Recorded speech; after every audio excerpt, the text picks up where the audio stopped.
Possible.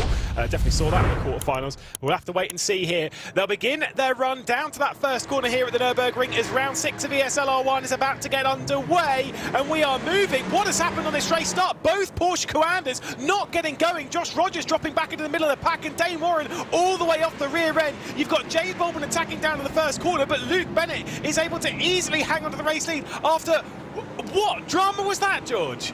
I'm speechless, Lewis. I mean, obviously not purposely, obviously I'm talking right now, but how can you, I mean, I just can't, how do you describe a moment like that? Just Dane Warren losing it altogether at that point. Joshua Rogers as well. I might as well throw my prediction right out the window here at this point as well. He's outside the top 6, but nevertheless, Bono House taking full advantage now in P7 with Ryan Barneveld all over his rear, but Luke Bennett, no qualms about his start. James Baldwin just in behind him, and look at Thomas Tackler, heroic, still powering their way through. Third place here with Seb Job just behind him.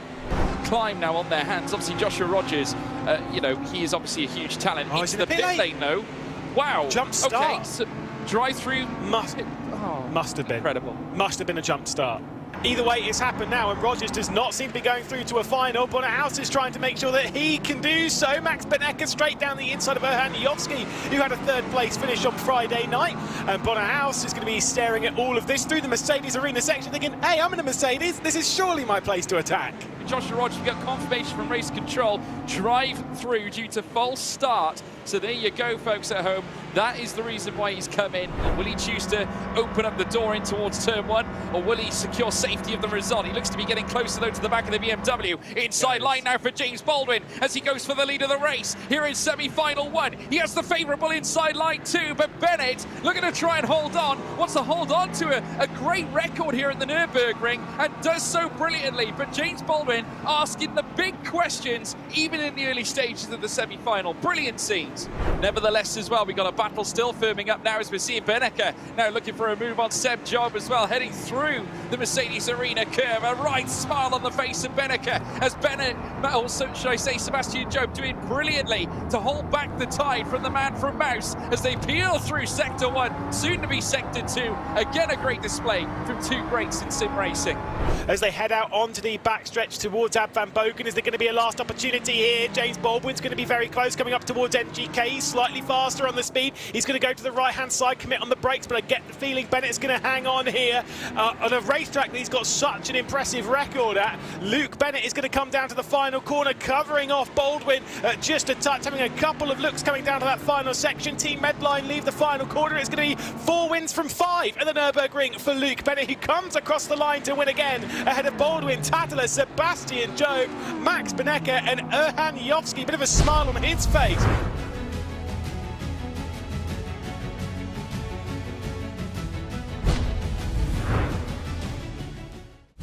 And it's pedal to the metal, and it is go, go, go, go, go, and a brilliant launch indeed as they now make their way down towards turn 1. Marco Pejic down the inside, certainly for the Mouse that's alongside him as they head through now towards turn 1. Jakub Brzezinski also getting in the mix too. A little bit of overspeed. Oh, nearly getting off the track there, certainly, as we saw Eamon Murphy very nearly losing it, heading through Mercedes Arena. There's the big Mac Backham off the circuit now as he looks to go around the outside there of what looks to be Yuri Toman as they go side by side now. Through to the next right. Big launch from Mac Backham, who tries to get himself into the top 6.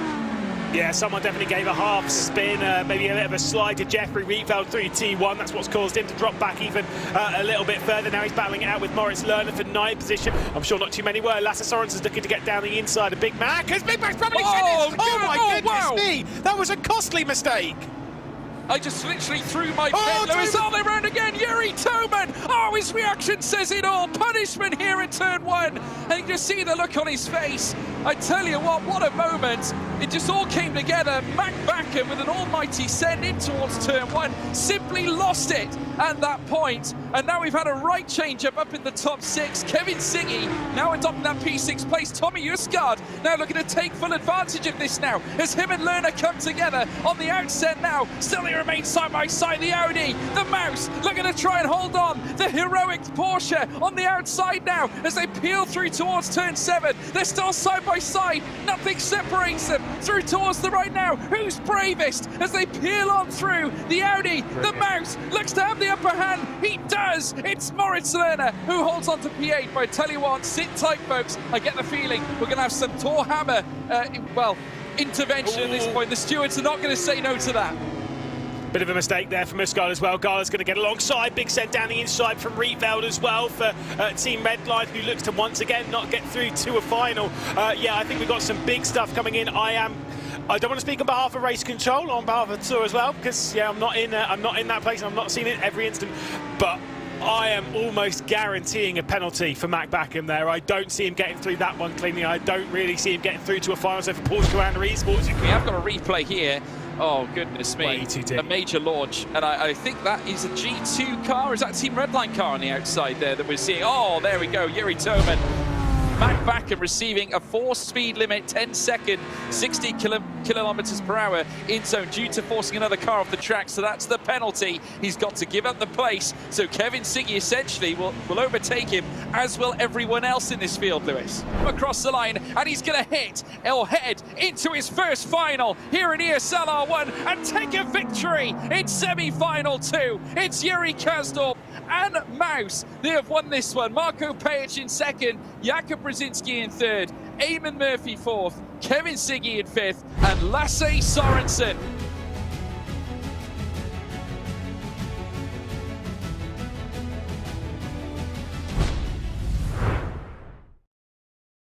Feisty contenders, but over to you, Lewis. Here we go. Yeah, certainly so on the race start. Sebastian Job jumped the start. Oh my goodness me. We can tick that one off. He ain't going to be winning. He'll be leading them down towards the first corner, but Sebastian Job with a jump start will surely hand it to Pajic and to Baldwin, who battle it out for what is second position at the moment down into the first corner. They'll race their way through the Mercedes arena section. It could become a Mercedes 1-2 in this race. What just happened? George Morgan, I can't believe what I've just seen. I don't know what I've just seen, Lewis McGlade, but Sebastian Job literally jumping the start off the line. We'll have to wait for the stewards' confirmation as to what they're deciding to do. We got battles further back. Thomas Tatler as well battling with Kevin Siggy as they now make their way through turn 6 as well. There you see the Williams further back. Jakub Brzezinski fighting it out with Lasse Sorensen as well. They peel off together. The BMW Furia car moves up now into P9. An excellent start. Immediately goes defensive. Eamon Murphy ran the outside as well. Into the Mouse and Maximilian Benneker now as they whip through turn 7. Side by side gravel trap. Certainly for Eamon Murphy, and he has to concede to that P11 place. There is the confirmation of that. The 22 Sebastian Job gets a drive-through penalty. No one is shocked by it. Meanwhile, Max Benneker is going to lose a position here because Eamon Murphy's got the up and under coming into the final corner. We just saw Sebastian Job into the pit lane. Yep, we certainly did. Eamon Murphy taking the advantage, heading out of the chicane through the Coca-Cola curve, but Benneker's far from done here. Side by side they remain. Pajic now leads this race with Baldwin in behind. A dream start to this final for Mercedes, as now Benneker, though, looks to up his chances of a positive result. Moves up now into P10 now, with Seb Job now down into 12th. Eamon Murphy concedes to Benneker. Peels out through now, heads down this long straight. He'll need a nice run down through towards turn 1. We'll want to take every advantage he can. I tell you what, he might yet open up the door as they head down now towards turn 1. He certainly will do. We're like side by side, switches to the outside. In fact, that's opened the door here for the Williams. Certainly Jakub Brzezinski now looking to make the big launch, does so, but now conceding the place and enter the fight, Maximilian Benneker.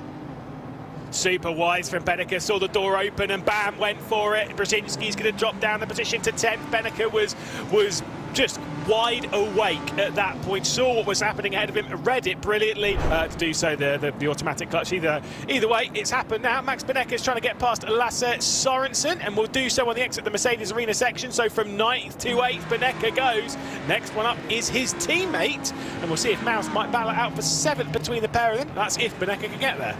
I mean, not too many would have predicted this as he comes out of the final corner. Pajic is a quality driver and he's proving it here, putting a fantastic lap in qualifying, and Marco Pajic is going to win on home soil. It's Mercedes 1 and 2 as ESL R1 Round 6 finishes up here. Pajic ahead of Baldwin in a fantastic performance for the team. What a drive. Pajic had to do it all in qualifying and certainly did so, and when it came to the race, well, he had his teammate to assist. Drama ahead of him.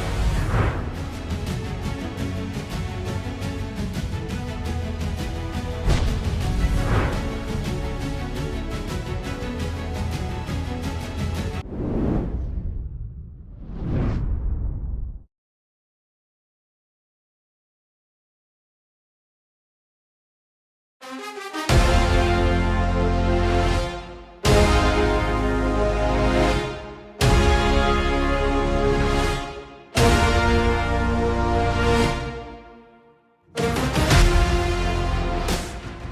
everyone and welcome back to ESL R1 as we get set to finish off the triple header in April, the penultimate online round as we wind ourselves towards the spring major, just a handful of weeks away. Delighted to have your company once again here on RaceSpotTV, where my name is Arjuna Kenkipati. You can follow along with live timing and scoring by heading on over to the Apple App Store and to the Google Play Store and downloading the RaceSpot mobile app, a great place to follow along with what's going to be a pretty interesting four quarterfinals, here back at Spa-Francorchamps, of course the home of our very first online round all those days ago.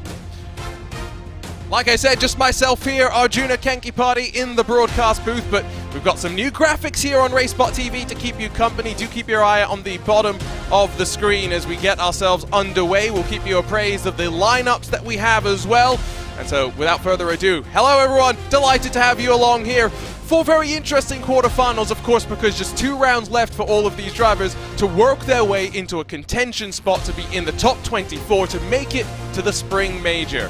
How easy is it to make it to the major? Well, Sebastian Job showed that you can come in with just 3 rounds left on the calendar and still find a way forward. He did get to the final in that G2 Racing BMW, however, unfortunately, things not going to his fortune necessarily there.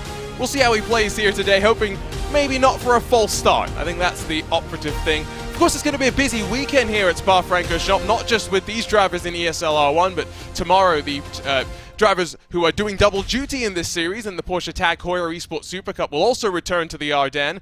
And so it's going to be very fun to see how that is all going to fare on out. What else should we be talking about? Well, top 24 again. We're heading into those final opportunities. Every point is so important. And maybe as we return to Spa, knowing that the draft has been slightly increased, or maybe the effect of dirty air has been slightly reduced, there is the possibility that we're in for a bit more of a feisty one here at one of the longest tracks in global motorsports. 7 odd kilometers long, plenty of passing opportunities, although we'll rant about corner names, I'm sure, at some point throughout the day. Let's talk to you about the schedule then as we work our way through an extended pre-show with drivers moments away from getting underway for practice. We've got this, of course, triple header in April. It's relentless, and it's 3 different tracks as well, but it's the same 3 tracks that we're rotating around, which is maybe the one benefit that the drivers do have in terms of not having to be adapting as much on the fly. May 15th, rescheduled round number 8 and the final online round. Of course, you'll be able to join us a handful of days before that for the quarterfinal actions here on RaceSpotTV. Behind them as well, plenty of excitement, and I'm sure we'll see in that spring major. June 3rd and 4th. It's going to be a busy weekend in the world of esports, so I'm sure plenty of people are going to be heading their way to Germany for the second of our RaceSpot summits for what I think should be a rather interesting online event, especially to see how much has changed on the platform. What are they all fighting for? Well, their share of about 250,000 euros. Well, half of that split up into the drivers, half of that split up into the teams. But of course, with only, I think, top 12 in the Drivers' Championship getting prize money, it's so important to keep yourself in contention in the top 24, because you carry forward points into day 1 of the spring major. After that, we reset the points, we take the top 12, and we work our way through what should be a hopefully not never-ending day until a driver reaches finalist mode, where you are then just 1 win away from victory.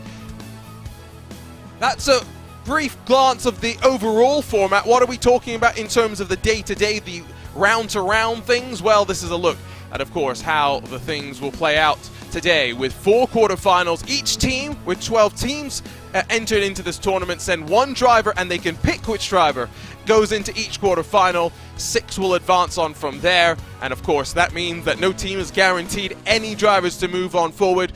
We do the same thing in the semi-finals, whittling 24 down to 12, and then we send them out at the very end of the day on Monday to battle for our finals, and then of course just 1 will come out on top. Let's take a look at the driver standings because we got a new points leader. It's Luke Bennett in the Team Redline BMW. Yuri Toman having a bit of a slow couple of rounds in his R8G Audi. However, Josh Rogers, Marcel Chinchik still tied on points. Dara McCormack, Erhan Yayovsky, Kevin Siggy, Max Beneke, James Baldwin, and Moritz Lohner. The top 10 looks really, really strong, and it's a who's who of sim racing, if we are being totally honest. Look, though, at the margin that Luke Bennett has to Isaac Price back in 24th position. And Isaac Price is on that bubble. He is going to be worried, especially knowing that Sebastian Job came in and in just one round accumulated 24 points. It should have been a lot more than that, if we're being honest, if not for the false start, unfortunately. Sebi really firing off the blocks well, and can't wait to see how he's going to do here today. A Drivers' Championship also has a Team Championship as well. And for the first time, R8G are not on top. It's Team Redline that have taken the provisional top of the championship standings, although I do get the sense by no means is this done and dusted. I'm looking forward to seeing how this is all going to play itself on out. Mercedes-AMG Williams looking strong as well in a Mercedes that is starting to build up some steam. They're being followed up by the Mercedes-AMG Petronas team. Apex Racing Team sliding backwards, as unfortunately are now Mouse Esports slightly, and so with that said, Mouse seeing some of their drivers coming, or all of their drivers I should say, starting to show plenty of speed. It's just now Patrick Holtzman that's really waiting for that one result that you know will get him fired off. And so with that said, the drivers have got themselves out onto the track for practice here for round number 7 in ESL R1. There's a look at Niels Naujoks working around in his BMW. There are some new drivers to talk about today as well, so we'll see how that goes.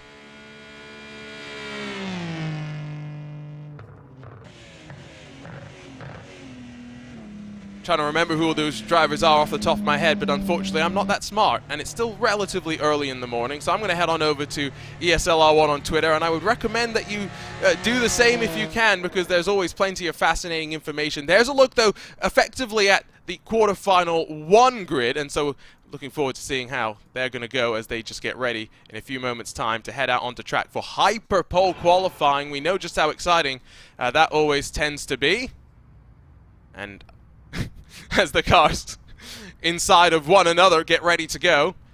Let's quickly see if we can, after this qualifying session, we'll go through the lineups, I tell you what, for all the different drivers in each of the heats, because I just found out that you can actually pick which driver goes into which heat, which makes sense logically, I'll be totally honest. Total sense. However, it's not something that I ever thought about. And so I'm very much looking forward to seeing how they all cycle through. Dane Warren, the Australian, who has shown a turn of speed in the recent qualifying sessions, is going to head out onto track. And he's going to be the very first to do so. He may be slightly behind, in fact, on this world feed, so we'll see if we can try and cycle a little bit further up the field.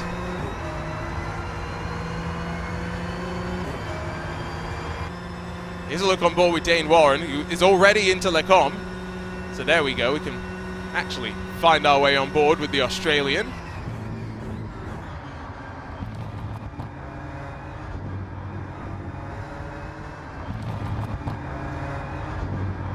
Jump on board with him again here. And try and just catch up with what's going on. We're having a little bit of technical issues behind the scenes.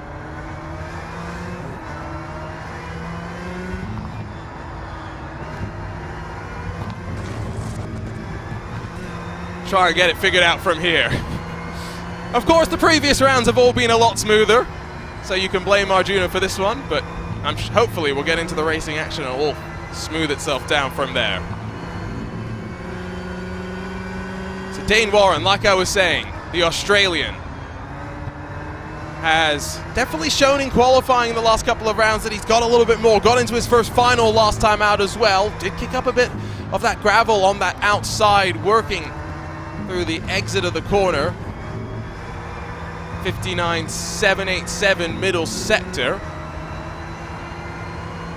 Traditionally, we do have tended to see the times be under a minute in that middle sector, and 38.7 tracks relatively well in Sector 1, but the question is, how much has changed since the last time we were here?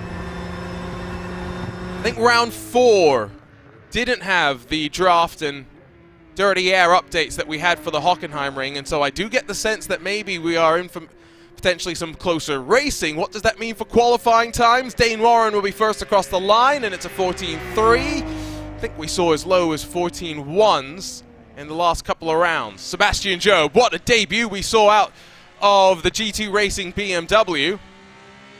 Number 22 and 2:14.5. Sebi's one of those drivers on double duty again here this weekend. But all he's got to do is stay inside of your top 6. Enzo Benito, Team Redlines, 37. That finds himself within a 1/10 of a second of Dane Warren's Porsche Coanda Esports car. And next up, James Baldwin, world's fastest gamer, in a Mercedes that's been looking strong in terms of the balance of performance.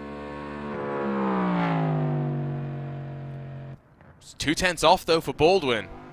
So can Erhan Yayovsky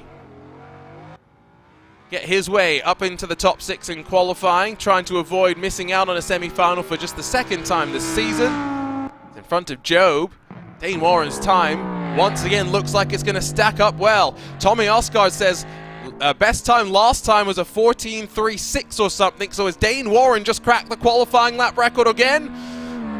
Nikodem Wisniewski, no challenge there from him in that Mercedes AMG Williams Esports car, and Williams at the very bottom of the times right now. It's Tumas Tatala in the heroic Porsche. Tommy Osgard's teammate that will be up next. Someone who definitely is looking to try and get up to a semi-final again.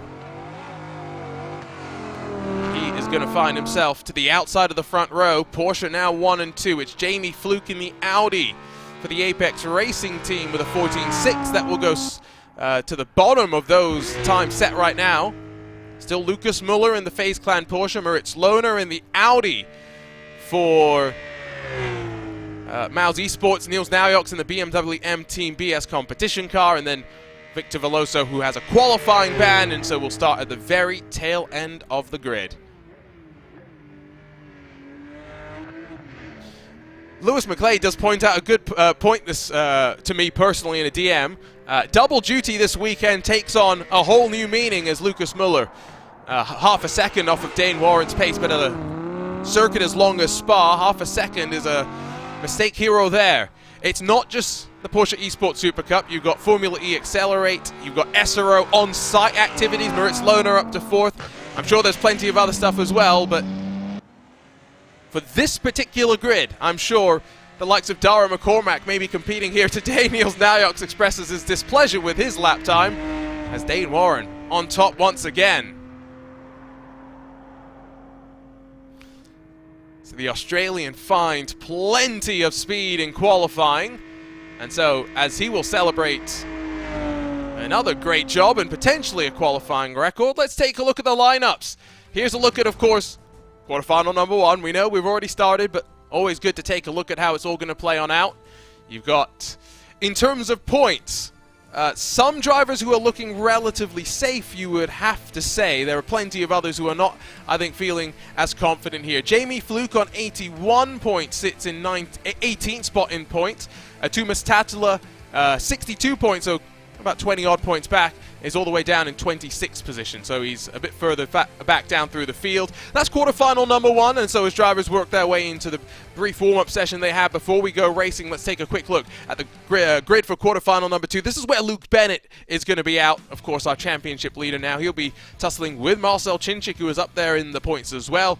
Isaac Price then. Look at the gulf between 2nd and 3rd. There are plenty of drivers who will be relishing the chance to work forward into a semi-final, and that's where you got to be clever now, I think, with team management, picking where your drivers go racing, because there is some heats that may end up being a bit more stacked than others, and you want to be on the right side of the draw, especially knowing how important qualifying tends to be.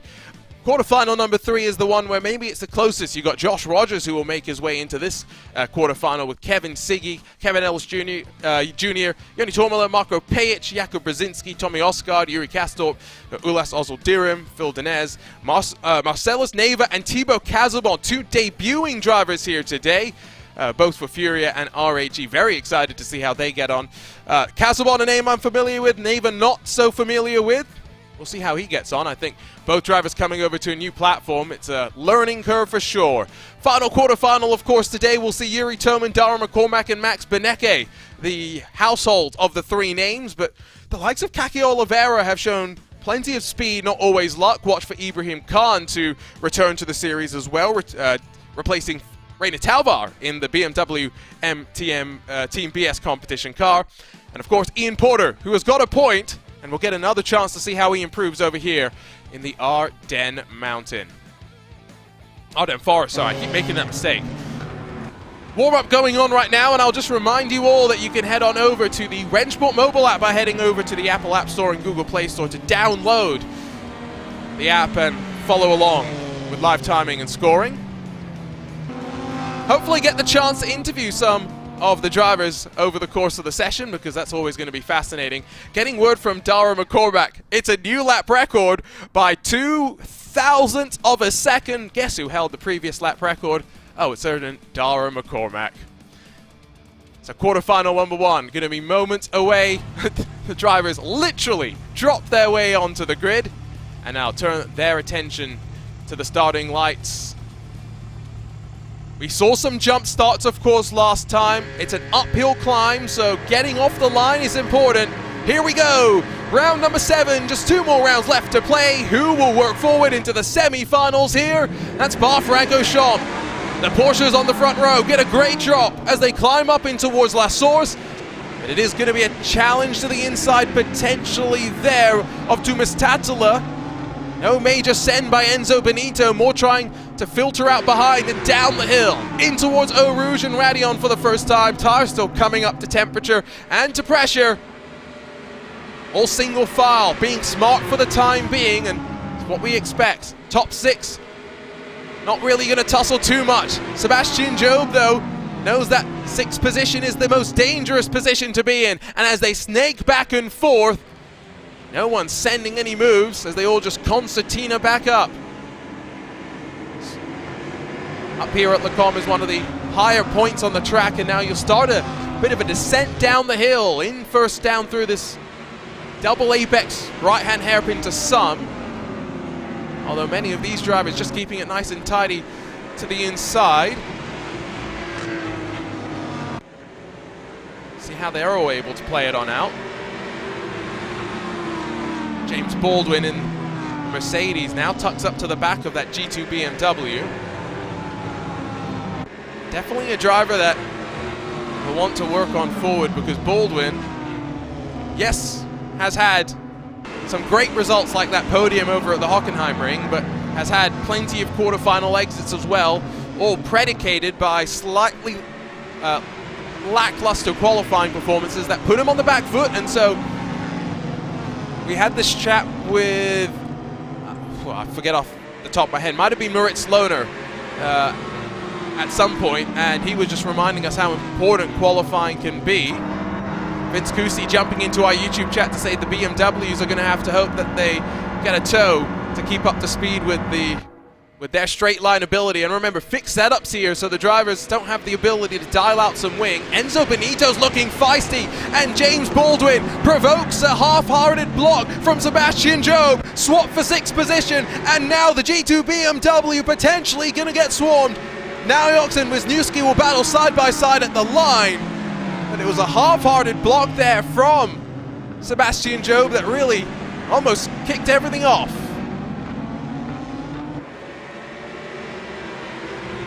Do tend to say that you're not allowed to move in reaction to anyone, and I would argue that that looked a bit reactionary.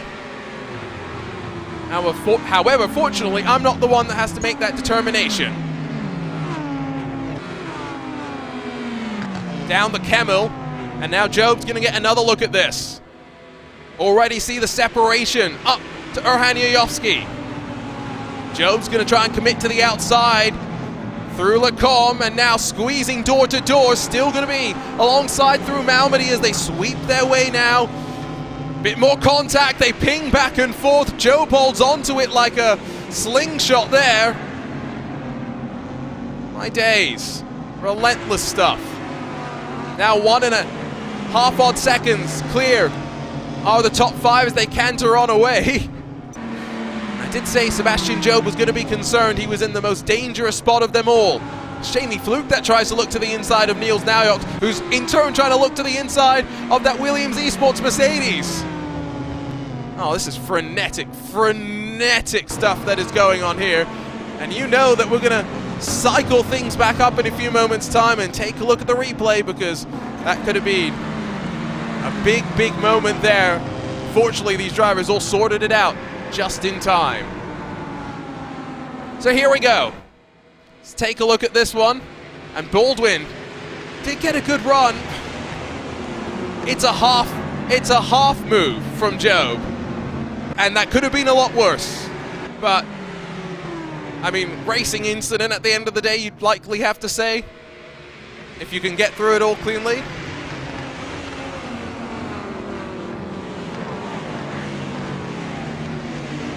Further down the back, it's still all checked up from 6 through to 12. Dane Warren from Tatala, Benito, Loner, Yoyoski.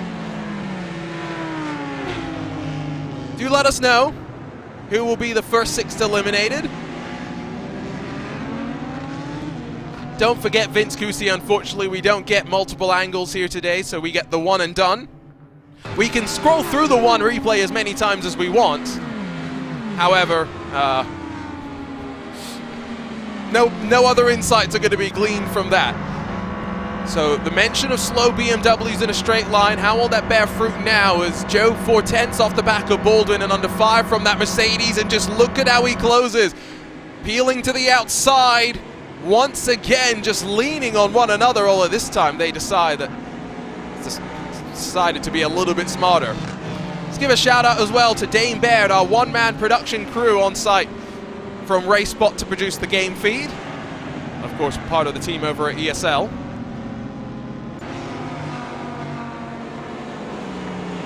I did not realize that there was a major strike going on over in Europe about some airlines. Now I know. I woke up this morning and Hugo was educating me about all of that. So 7-lap races, let's not forget. We had long races at the start of the season at IEM Katowice. A little bit more calm now, I would say, in 7 laps. They don't drag on as much because towards the end they do have a tendency at times to just stretch on out, especially knowing that there's no incentive for those inside of the top 6 to really be fighting hammer and tongs. So they do tend to play nice with one another. We're on board with Loner up in that 4th position. Well, I think his best finish still has come at the Hockenheim Ring. 2nd place, of course, back in round number 2. Loner's still in that top 10 and somewhat comfortably there. Don't think that Mao's car is going to be too worried. Patrick Holtzman's 43rd. Yuri Kastorp has jumped up into 22nd as a result of the recent results. So Mao's are on course to potentially have 3 of their 4 in the spring major, and I think it's going to be strength in numbers on day number 1, and then free-for-all on day 2. Lucas Muller and Victor Veloso trying to battle, but the qualifying ban for Veloso, once again, we're just seeing it on display why it's so important to deliver when the pressure is on. Especially, one thing to consider is the fact that the slowdowns have been so significant for the drivers here. We've seen plenty just be penalized by the game automatically. Niels Naujoks trying to give the cold shoulder to Jamie Fluke. He's going to hang on strong, and now duking it out down in towards that double apex right-hand hairpin. Fluke's going to give up the ghost. These 4 now being separated from Baldwin, Job, and Wisniewski in a 3-car tandem for 6th. position. Job doesn't seem like he's able to close up to the back, unfortunately, of James Baldwin just yet.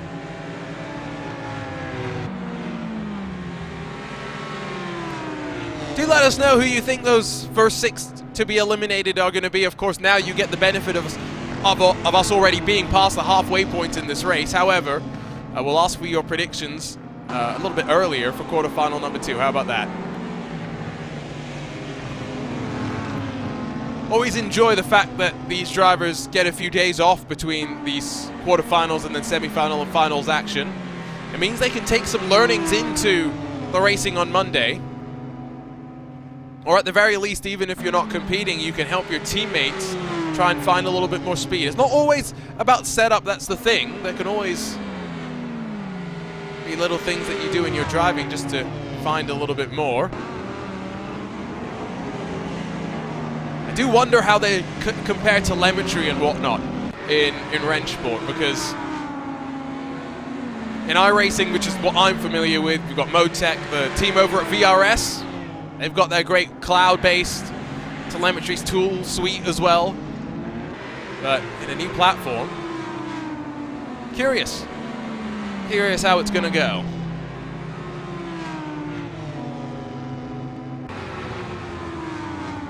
So up again, they crest over the top of Radion. Job not latching on to Baldwin's draft with that same effect. Fluke getting closer and closer to Naoyox, the Zebra. Over to the inside as they funnel up towards the Lacombe chicane. Once again, just dooring on entry. Fluke not being put off again.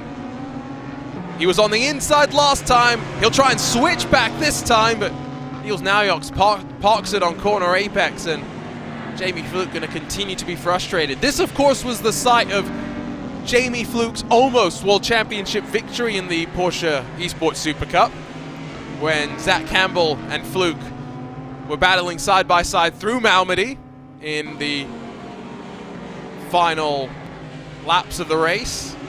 A little bit of netcode. Jamie Fluke was on the outside, and the win was ripped away from him. I know Zach Campbell felt pretty awful about that one.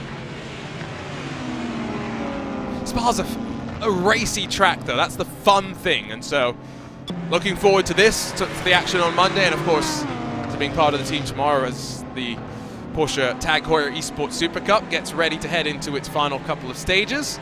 We go from Spa to the Nordschleife, and as a Nordschleife stan, I can't wait for that.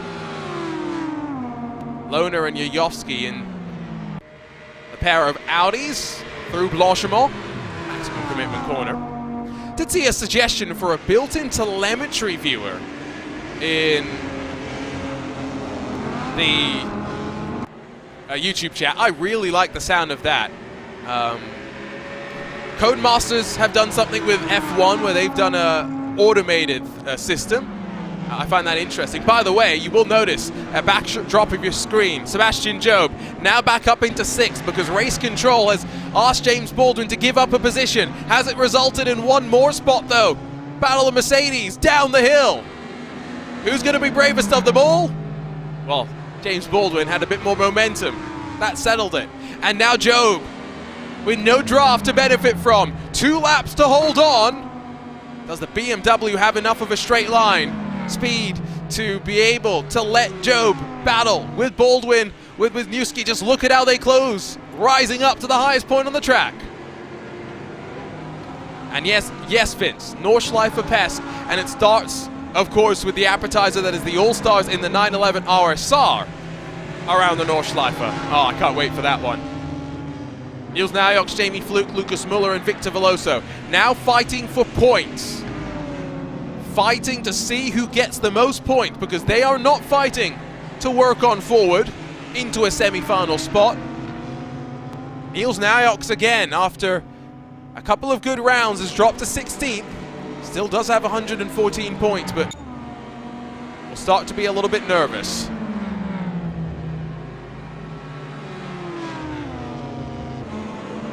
Here's the fight to really keep our eye on, though, as we'll come towards the final lap of this first quarterfinal.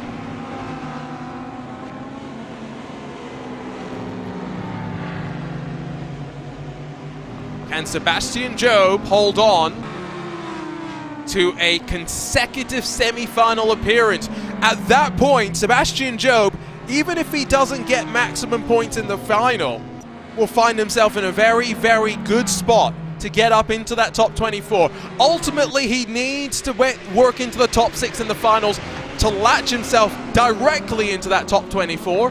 However, consistency does not just win championships, it will get you forward to the next stages. One more lap to go. 2 Mercedes, 1 BMW. 1 spot in the semi-final. It's going to be a tussle. No such tussle at the front. Dane Warren, Tumas Tatila, Enzo Benito, Moritz Lohner, and Erhan Yayovski. Ride 1, 2, 3, 4, and 5. Up through Eau Rouge, over the top of Radion as well.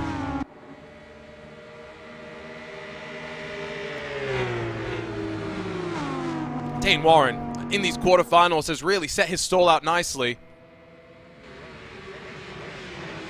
Has worked up to 30th in points. Is only about 19 off the back of Isaac Price in that 24th spot, as Jamie Fluke and Niels Naujoks turf each other through there. And it's going to result, I'm sure, in some sort of look from the stewards. Now Jamie Fluke and Lucas Muller all getting involved here. Here's another look. We didn't get the best look there, so we'll cycle it back in time. To be fair, I don't know what Jamie does wrong there. I think Niels is going to end up being asked to redress that position. But still, it may be to Lucas Muller, not to Jamie Fluke. Final lap of the race, and now Jamie Fluke under fire. Oh, big wiggle there for Fluke. Veloso almost got through! Fluke into the gravel, and that's surely Muller clear for 10th. He's just got to focus on the exit out of Stavolo and running up towards Blanchimont. But meanwhile, through that high-speed commitment left-hander, it is going to be Dane Warren, Tumas Tatila, Enzo Benito that will finish 1, 2, and 3, with Moritz Lohner, Erhan Yayovski, Sebastian Job looking like they'll all advance on through. Sebastian Job doing enough to hold on to a quarter-final spot. Take a bow in that G2 Esports BMW. Yes, this one was a lot more feisty than the last, but all that matters is that spot ultimately. Jamie Fluke gets dropped to the very back of the field. I don't think he's going to be too thrilled with the actions of Niels Naujoks, but that's a discussion to be had by the drivers and not necessarily by us. We'll hopefully have some conversations with the drivers in a few moments' time, so don't go anywhere here on RaceSpotTV. The coverage only just getting underway. So quarterfinal 1 done. We'll get the results up for you in a few moments' time when we have confirmation. And here is a look at those race results. That's not the results. We'll get them up in a few seconds. Here we go. Nope. We'll give it a sec. In the meantime, hoping to talk with Moritz Lohner in the Mouse Esports Audi. That would be a fun little chat.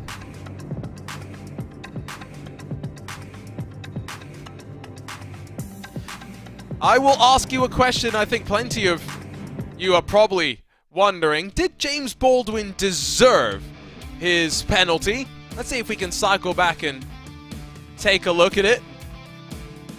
Because I'll be honest, I'm not sure about that one. I think the stewards have a very, very difficult job at the best of times. But I'm not sure if there was anything necessarily penalty worthy from my perspective. We only got the one look at it, so maybe from another angle. The benefit of being here in the virtual world is the stewards do get infinite angles around the track. And so I am hoping that we can hopefully try and grab a look at some replays of all the beating and banging that did go on. It was on lap 2 if I do remember, so with that said, I think we can. go and take a look at this. Again, remember, we are looking at replays right now of quarterfinal number 1. So through Lacombe, they'd already battled the lap before, but I'm guessing this is what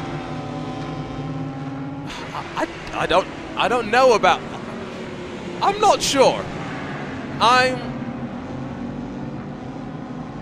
I think we're going to need another look at it. That's what I'm going to say. So let's quickly try and grab another look at that if we can. Maybe let's go back just to lap 1 and cycle through the entire start of the race, because I think it was a fascinating cycle that we had, and so we can have some race 1 analysis, if you will, here.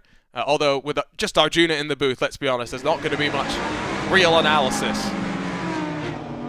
So in towards turn 1, they all fanned out. Front of the field, though, no real changes as to be expected. Down the hill they went. And then this was basically the story of the race for the top 5. Everyone behind looked a little bit calm. But let's see if we can talk to one of the drivers, though, very quickly, because Moritz Lohner, I do believe, has found the time to quickly jump on in. Moritz first, can you hear me? Loud and clear, yeah. Hello. Perfect. We're doing things on the fly, so never know if it's going to work or not. Talk us through that one. It looked very calm from your perspective.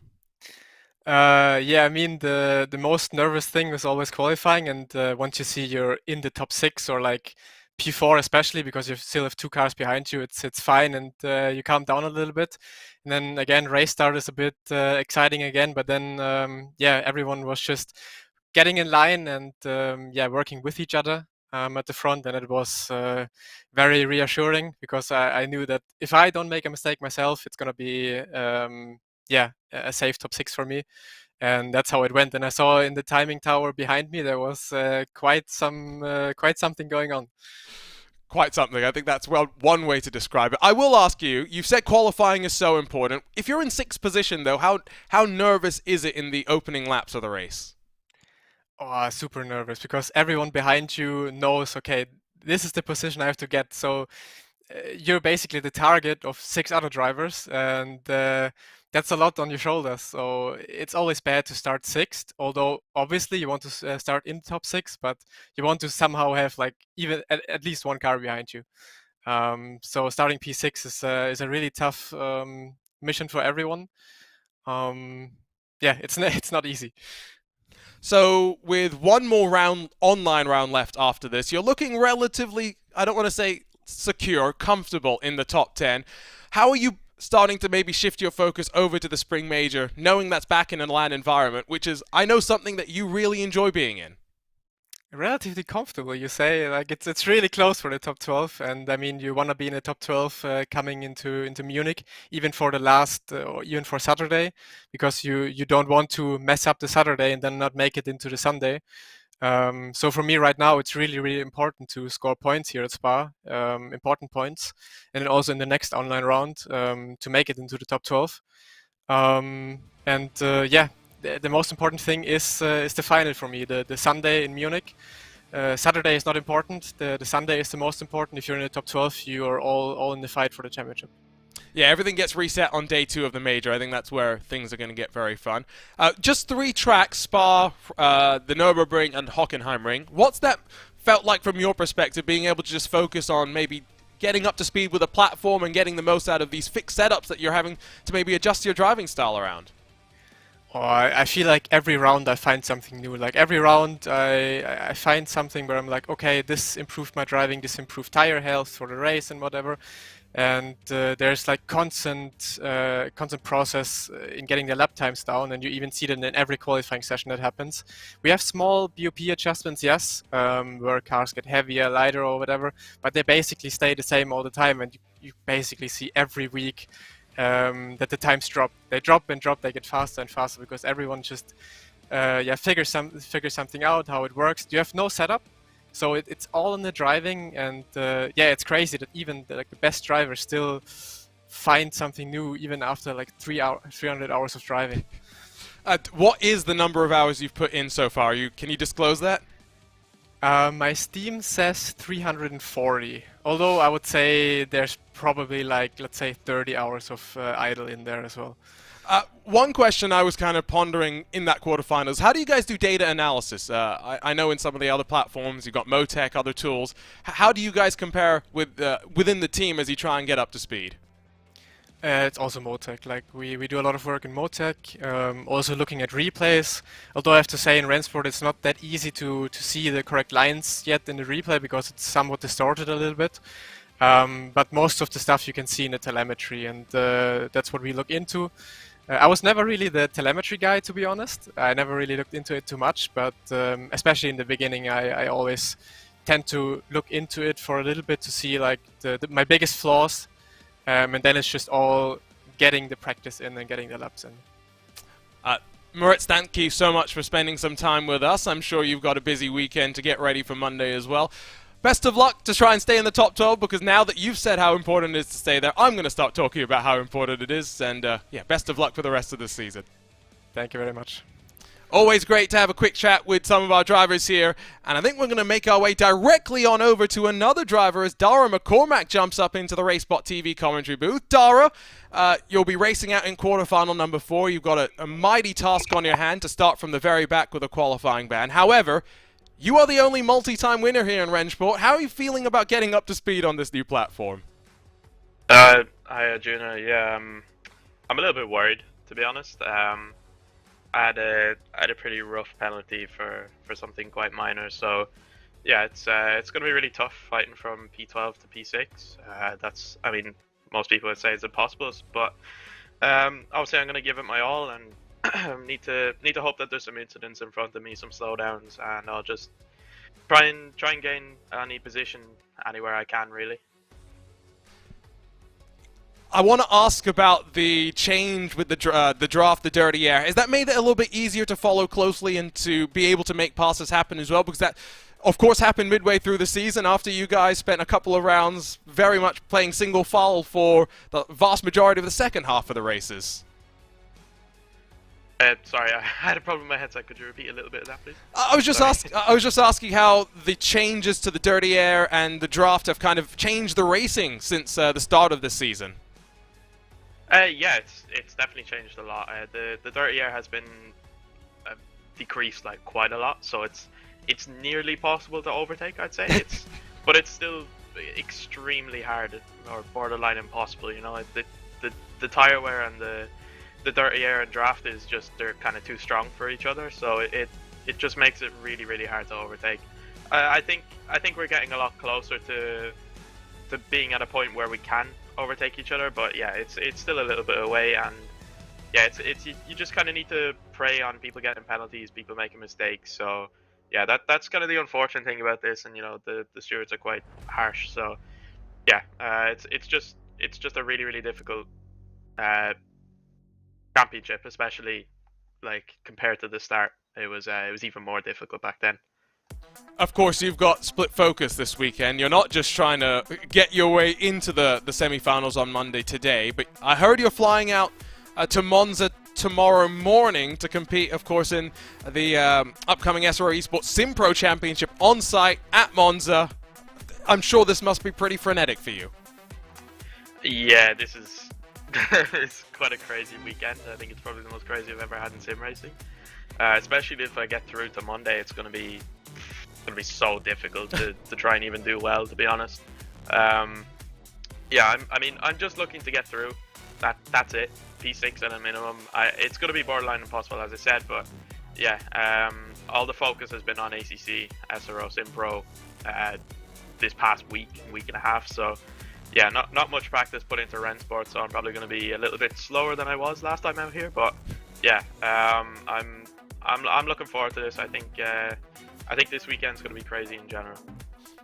Of course, you'll be back behind the wheel of a Mercedes over there. How have you been feeling getting up to speed for that series, especially with what I heard was a pretty major physics upgrade that you've all had to get to grips with? Yeah, it's been really difficult. I mean, the game has completely changed, really. The physics from 1.8 to 1.9 is like a complete overhaul. It's a different game, really. So yeah, we've had to put a lot of time in, like full 8 to 10 hour days of just constantly driving and testing setups, see what happens. So yeah, that's been heavy work. And then RaceSpot obviously has just been kind of, I'm trying to keep on the same pace rather than improve, because it's just been all an ACC focus. So yeah, getting up to speed has been, I wouldn't say easy, but I wouldn't say difficult either. I think it just kind of came naturally a little bit to all of us, because it's still ACC at the end of the day. But yeah, it's mainly in the setup from now. I'm glad that you haven't started complaining about BOP already, because I know that's always a fun topic in the world of the SRO Esports Championship. Moving forward from here, Dara, you're still inside the top 5 in points in RaceSpot ESL R1, which is a great spot to be in. We're just chatting with Moritz Lohner. He said he was really emphasizing trying to stay in the top 12 to keep himself in a great spot going into day 1 of the Spring Major. What's your thoughts about going into in-person events, especially knowing the SimPro stuff is all in person? You'll be doing a lot of things in person here in 2023. Yeah, I mean, it's going to be, it's really important to stay in the top 12, I think, because if you mess up the Saturday, it's going to be really tough Sunday. Or, well, if you mess up the Saturday, it's going to be really tough to even get into Sunday, should I say. So, yeah, the doing the online, or the LAN stuff will be quite difficult, because I'm very specific when it comes to equipment. Like, I don't like little changes. I don't really like changes at all. So like using the VRS equipment was a huge change for me, and it really caught me off guard on the first day of RaceSpot, and then I got a little bit more comfortable on the second day, which was evident.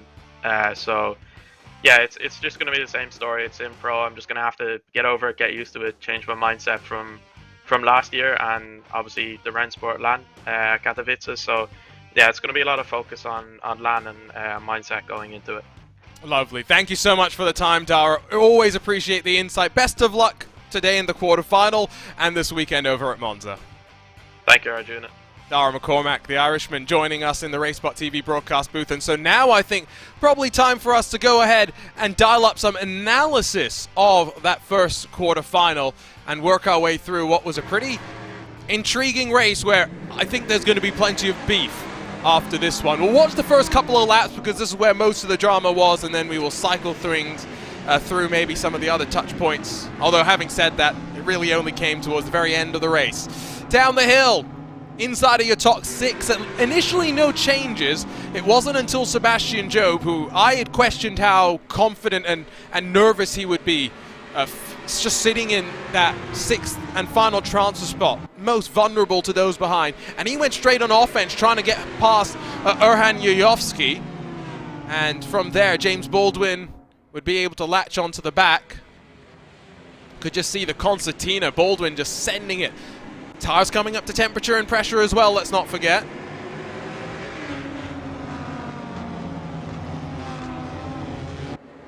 Remember, quarterfinal 2 coming up next at the top of the hour.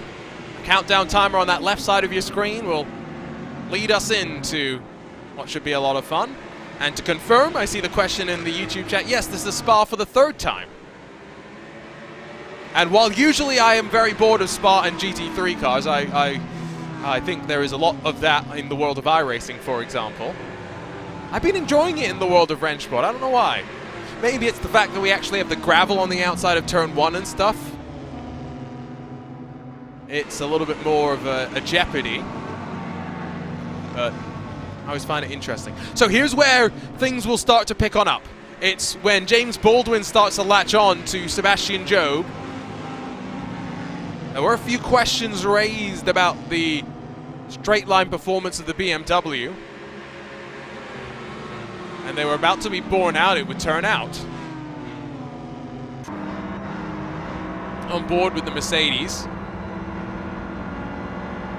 as they worked their way in towards the final sector and the final corner. Half-hearted block by Sebastian Job, in my opinion, initially. I don't think James Baldwin does much wrong. If that's what the penalty is for, I don't think there's much wrong there. But let's keep going, and let's keep watching this. As Niels Naujoks had a half look on the Williams Esports car into La Source. Carl Jansen says, don't diss iRacing Spa now, Arjuna. I didn't realize, Carl, that you drove a lawnmower in the real world. I thought it was just a truck. Anyway, up the hill, this is where I think we started to get a little bit more intrigue.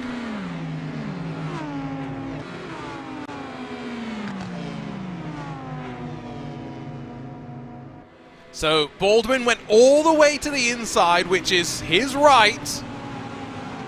And then as they squeezed through Le Camp, they were tidy initially. Baldwin doesn't really leave him racing room, if we're being fair. I mean, Joe gets sucked into the Mercedes, I'd argue there. Again, as Joe definitely gave a shove to Wisniewski in the Williams eSports car, which opened the door to Naujoks potentially in the BMW, and then Fluke in the Audi. But I mean, I'm arguing that's the racing incident. I don't really see anything too wrong with that. Maybe some other person can clue me into what I'm missing here. Then this battle with Naujoks and Fluke was going to be the rest of the story, basically, but we'll really just worry about what happened at the end of the race on the final couple of laps, because there really wasn't much else to worry about. We'll get the very tail end of it, just Jamie Fluke down the inside. I mean, I don't know what Jamie Fluke does wrong there. He's on the apex. Niels Naujoks takes the shortcut. And then Jamie Fluke ends up getting demoted to 12th as a result of it. I'm not sure, is probably what I would say about all of that. But it was a tussle that would keep on going. Yep, Dara McCormack jumps into the YouTube chat to say it's not a penalty. Racing happens sometimes. Unfortunately, I'm sorry, but it does. With that said, though, the provisional race results do look like this. Warren, Tatala, Benito, Lona, Yayovsky, Job. So Porsche Kawanda, Heroic, Redline, Maus, RHG, and then G2 will all work their way on forward. James Baldwin, I did hear, got a 1 second penalty as well, so he's going to drop one spot further back as a result. And then I think that will mean Wisniewski takes the 5 points. Fluke will take 0. I'm very confused is basically what I'll say. I think hopefully we'll get the chance to have another chat with one of our drivers, because I'm being told that I'm getting Dane Warren lined up to have a bit of a chat, which is going to be really fun. I haven't talked with the Australian since he made his way over to Germany full time.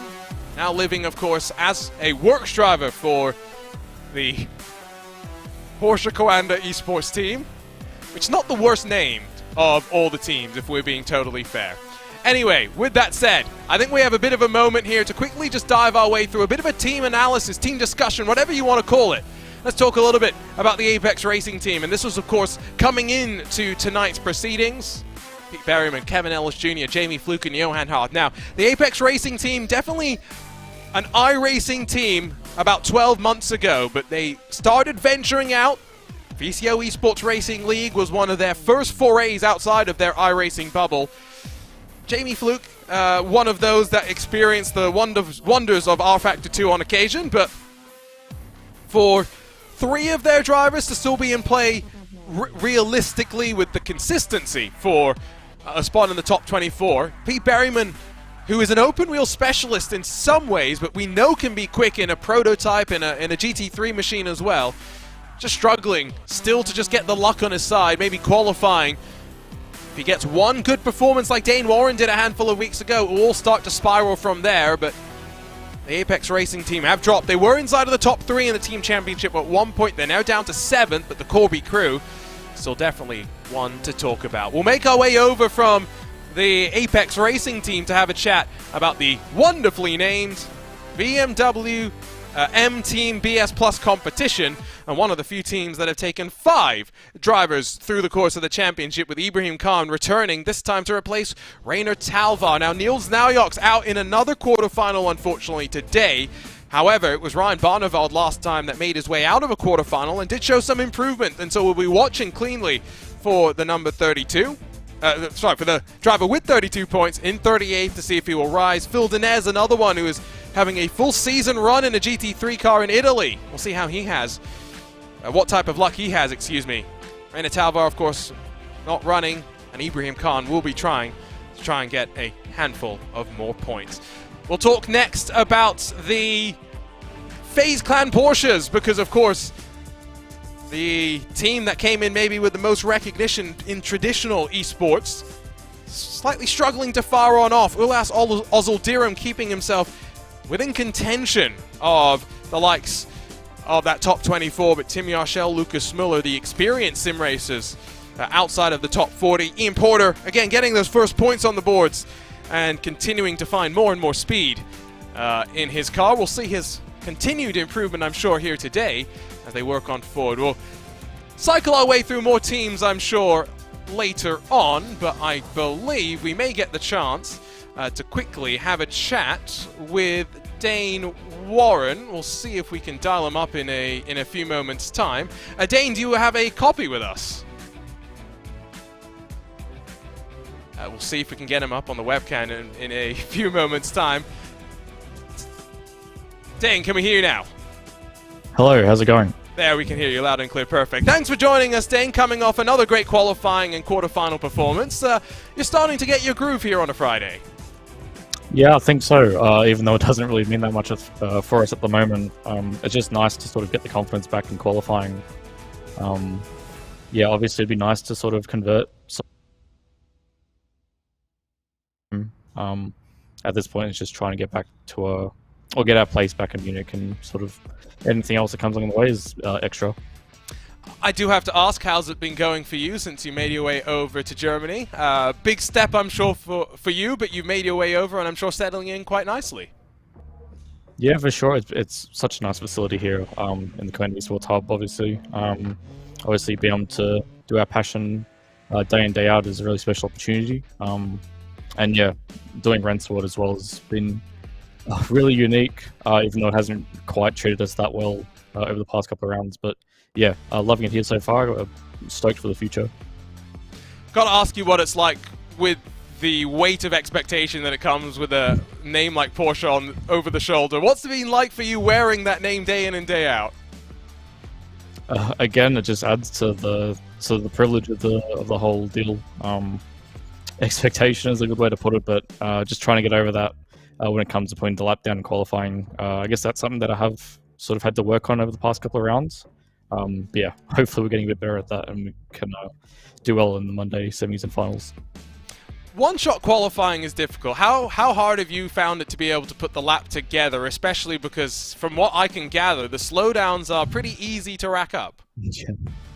Yeah, they are. When you do get a slowdown, it's not just like a cut track like you would in iRacing. Like it's a cut track plus a 5-second slowdown. So it's really harsh. If you get one, it's basically day done.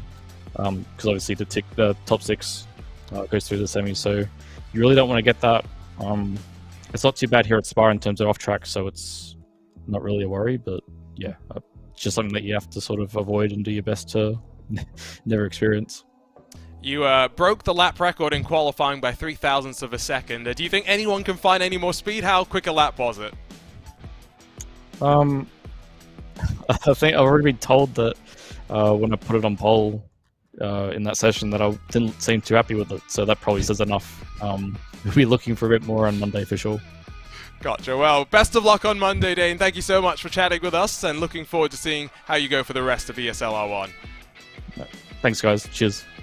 Dane Warren joins us just as we lead ourselves in towards quarterfinal number 2 qualifying, and so thank you to Dane Warren for joining us, and I'm hoping we'll get a few more of those Porsche Commander esports drivers over the course of the day. Can anyone break Dane Warren's record, though? That's the question. Right now, with a 2:14.5, Patrick Holtzman has got the best of the times in this quarterfinal 2 lineup, but we've got plenty of cars to go. Now remember, Mercedes looking relatively good. At least stronger in a straight line than BMW, but we're still a good 0.2 off of the gauntlet that Warren did throw down.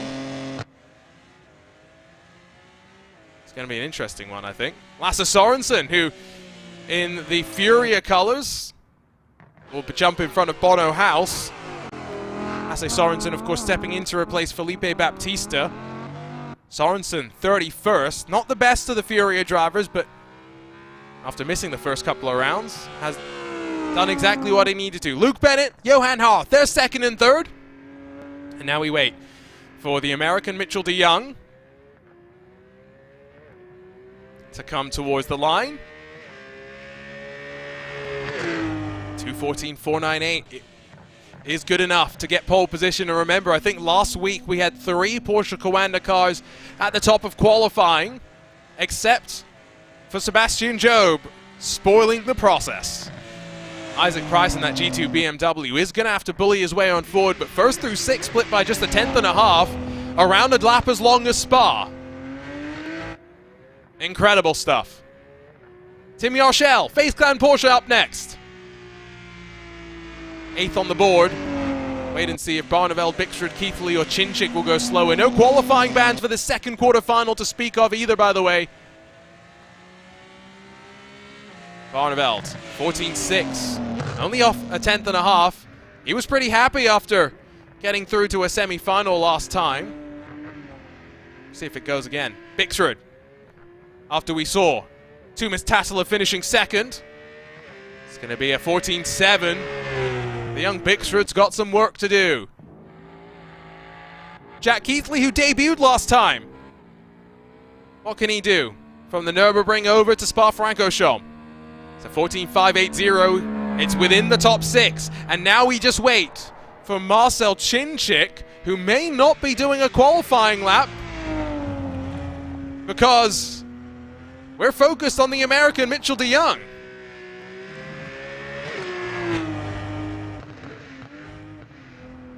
I'm a little bit gobsmacked right now.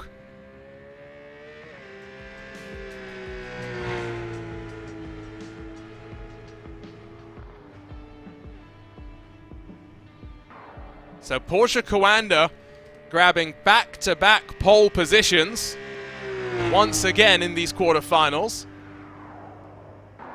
What has happened though with Marcel Chinchik? That really is the big topic of discussion. A driver sitting 4th in the championship, and of course with RAG now dropping just 4 points back from Team Redline, they need every single point that they can get. Well, that is qualifying in the books, and what a qualifying session it was. Remember, 2 rounds ago, the start of this triple header, it was Yuri Toman. That was the first of the R8G drivers to really suffer major qualifying troubles. Still trying to get back on the top right foot. Apparently, Dane Baird did tell me that Marcel Chinchik had a qualifying ban. I'm going to go back through our Discord messages right now, and I'm going to find distinct proof that I did not see that message. I'm just going to take a screenshot, Dane, for posterity, because there's no message about Chinchik's qualifying ban there. Dane Baird trying to throw me under the bus. I'm going to throw him straight back under. You know what Dane Baird did do correctly, though? Dane Baird gave us these wonderful lineup graphics. Let's show you who's competing in quarterfinal number 2. It's Luke Bennett, it's Marcel Chinchik, it's Isaac Price. Look at these drivers outside of the plus 70 point bracket. Now 24th sits on 68 points. That is Isaac Price. He is the bubble right now. He is what everyone wants to be. He is the man that everyone is hoping does not get out of this quarterfinal. If you're someone like Lasse Sorensen or Mitchell de Jong, we'll see how it goes. Tuomas Tassila comes in to our YouTube chat to say, pole position's only a 0.498. He wishes he was in quarterfinal number 2. He would have had pole position, I'm pretty sure. It's going to be a fun quarterfinal, though. I think that is for sure.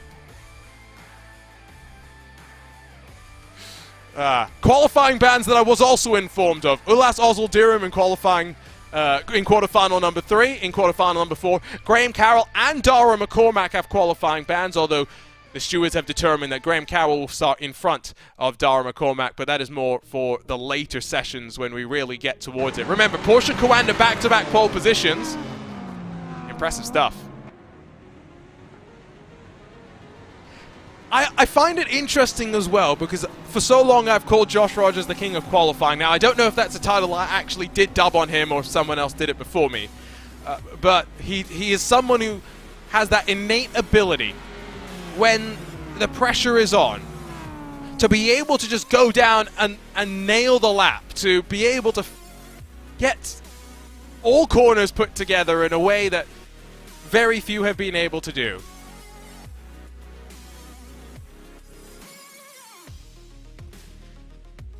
So, quarterfinal number 2. It is Porsche Coanda again on the front row of the grid, although this time it's a Maus Audi that will be alongside as they get ready to thunder their way up in towards La Source. The lights coming up once again for quarterfinal number 2. It's a good start through the field. It is going to be an aggressive lunge to the inside as the Maus Audi tries to hold position. Down the hill and side by side they'll go with Luke Bennett having to concede. All tidy initially, but it is at the end of the Kemmel where surely it's all going to start heating up once again. Brief look by the Mercedes AMG of Bono House. De Jong from Holtzman, Bennett, Keithley, Harth, Sorensen, the top 6. And now the toe starts to slingshot some drivers. Barneveld and House looks pretty close for 7th and 8th. But remember, it's all about just being inside of your top 6. And right now, Lasse Sorensen trying to hold on to the position. A bit of a check up there. It's going to allow Sorensen to hold off Bono House and get to the inside of the Frenchman, Johan Harth. The Dane now going to have to try and hold strong as the Audi will try and carry its momentum on forward. It's Noah's Ark. Throw a blanket over them right now. Absolute insanity. Descending towards No Name Corner they go. Barneveld squeezes Chinchik. He's not going to be too thrilled about that one. And now Barneveld sees Isaac Price try to go down the inside in towards Pouhon. This is the fight for 8th position. Bono House in 7th, trying to latch onto the back of Johan Harth. In towards the Piff Paff. Still side by side for the 2 BMWs. Bit of a tag there. Oscar Bixford's going to go around. Tim Yarshell, I think, was the Porsche that got into his right rear quarter panel.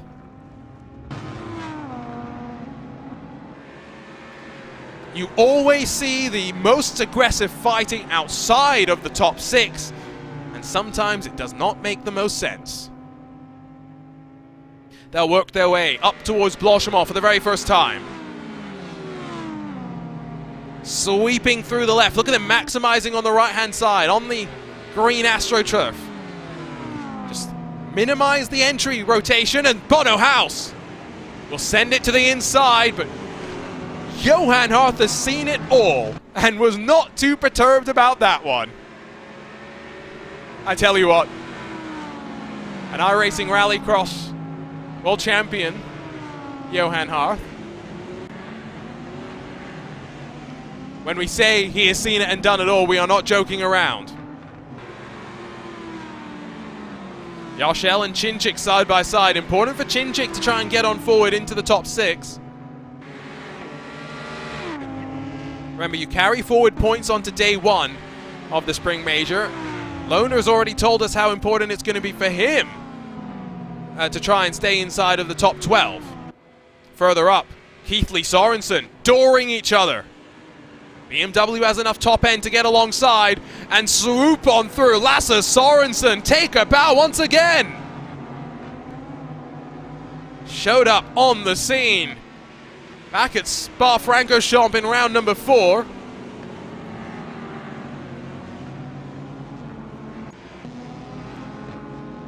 Superb stuff. Of course, he did get through to the final last time, so maybe it shouldn't be a total surprise. Although I don't think he wants us to talk about how the final necessarily went. In towards Pouhon, double left-hander. See a couple of cars scrub out a little bit wider than looks ideal, but doesn't seem to be affecting them too much, at least materially.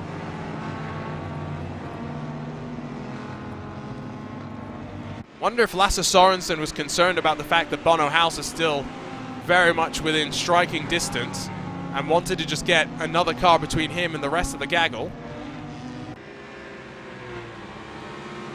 Through a lot of the VCO Esports Racing League, we talked about how teams and drivers were discovering the meta and really trying to understand the best way to work each race event, and I think that's the same thing with this. You send out one driver into each quarterfinal, you get the free choice of which driver goes into which one, and you try and set up your drivers to the maximum success. Johan Harth trying to look past Keithley because Bono House looking very feisty, and all the while, Ryan Barneveld in the Zebra, inching closer. 2 laps done, still 5 to go. Long way to run in this race, distance-wise. Spa's what, 7 odd kilometers? If I had to run 49 kilometers, you know how there are people that can do a marathon in like 2.5 hours, 3 hours? I'm sure Moritz Lohner can do it. He seems like one of those people. I'd probably need 10 hours, maybe 12 hours. If you put me in the racing suit that I'm wearing today, maybe make it a full day. Especially if I have to wear the Hans, the helmet, the Nomex. Oh, that's something. Good to see Jack Keithley up inside the top 5 as well. Not sure if he's necessarily thinking about the spring major as the target. But at the end of the day, when you come into a championship with just a few rounds left, he's in a similar spot to Sebastian Job in that G2 BMW, in that he's just going to push. He's going to enjoy himself as well, and if he gets to the major, it'll be great, even though he knows he might be in a bit of a sticky pickle come that spot. Cycle back then to some of our replays and take a look at all of the action. This was the start. Could see Holtzman just going uber defensive because he did not want former teammate Luke Bennett to slide on past. Behind him, bit of shove there for Johan Harth, which might have compromised him by Keithley. But down the hill they went. So Bono House looking to the inside of Lasse Sorensen. Discretion very much the better part of Valor there. And then the climb up the Camel. No real shaking and baking. It was really the subsequent laps that we saw Lasse Sorensen starting to work on forward. Look at Bono House though, give it the good old college try. And as Luke Bennett checked up that inside groove, Sorensen was able to roll the outside and grab the spot back, and then tried to put a number on Johan Harth as well. Behind you had Yarshel Bixrud. Look at Yarshel just clattering into the side of Isaac Price in the G2 car. Through no name, it was going to be Chinchik that got serve sent by Ryan Barneveld. Big old tag slapper there for Yarshel, who did a good job, all things considered, to hold on to it. These guys weren't done though. 2 wide, almost 2 rows deep into Pouon, who was about to lose out. Well, poor Oscar Bixrud. Into the corner they went. And you just saw behind, I think it was Yarshel, not getting a great look at it unfortunately. I do think it was Yarshel that made the contact. Barneveld dropped backwards, Chinchik's up to 8th. The RAG car, after his qualifying ban, has got 3 laps and then this one to get on through. And this will be the playbook that Dara McCormack, Graham Carroll, Ulas Ozil-Diram will also be trying to replicate. What Marcel Chinchik's doing right here. This ability to persevere through adversity. It's something that only champions can really do. It's why I'm a terrible driver. Because at the first sign of asking, I look for grip hacks. Dane Bear trying to tell me that he did tell me about the Q-ban. This is the real fake news. You know what is not fake news is the fact that Marcel Chinchik was closing and now is not. So really it's all eyes on someone so successful over on R-Factor 2. Can Bono House advance to the inside of Johan Harth as Jack Keithley goes around in front of them? Harth has the shortcut, that final chicane. Bono House gets passed by Marcel Chinchik, and Chinchik now sits in 6th. Keithley and House will be almost side by side up into La Source. But my days, it picks up once again.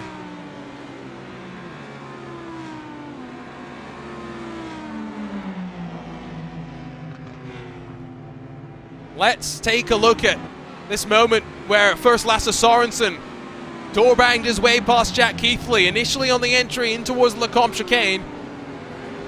Beautifully, beautifully done. Lasse Sorensen running up in that 4th position now, clear of those gaggles behind.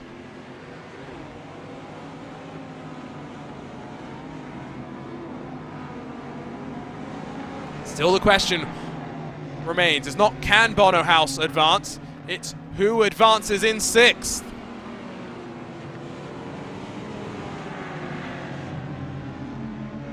It's 2 to go at the end of the lap. I'm not sure. I'm not sure what race control is going to make of any of this, is basically what I'm trying to say. Because I have no idea what to make of any of that. Was there contact? Did Keithley really go around by himself? Because that seems like an uncharacteristic mistake at this level of sim racing. It's only one way to find out.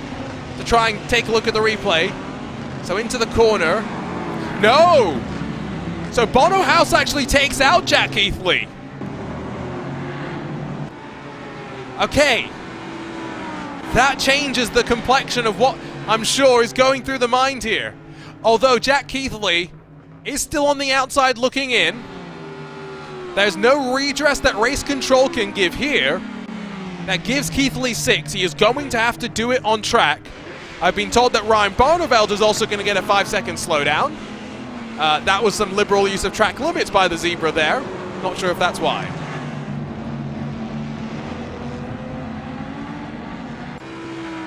Chinchik almost a full second clear of Keithley, so I don't even know if the Mercedes-AMG Team Williams Esports car is going to get a chance.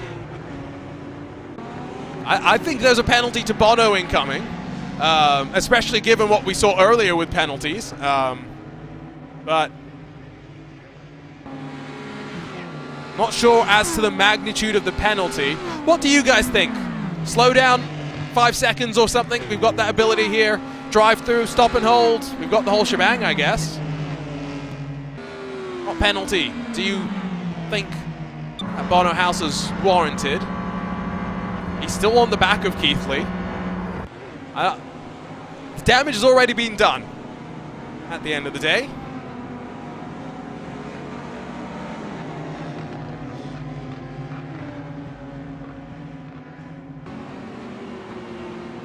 So a lap and a half or so left to go. Chinchik now has 1.2 seconds back.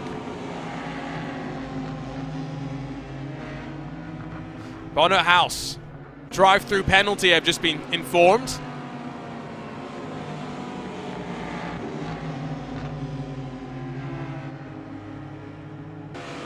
So we'll see the Dutch driver off to pit exit this time by, or pit entry this time by, I would assume.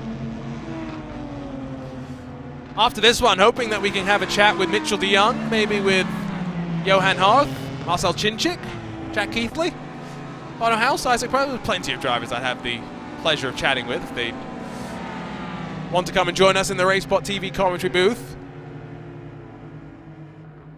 It has separated at the front, I should note. Mitchell de Jong now almost 2 full seconds clear. De Jong sits 32nd in points. He needs some good results.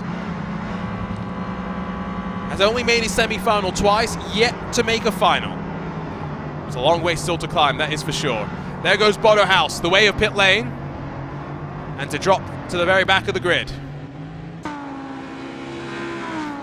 Jack Keithley, though, might not be too comforted by that, especially given that he is dropping off of Chinchik.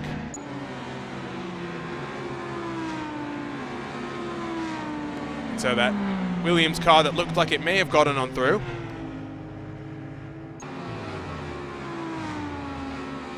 Unfortunately, the last we'll see of it. I'll just put this out. If anyone at Williams Esports is listening, is watching,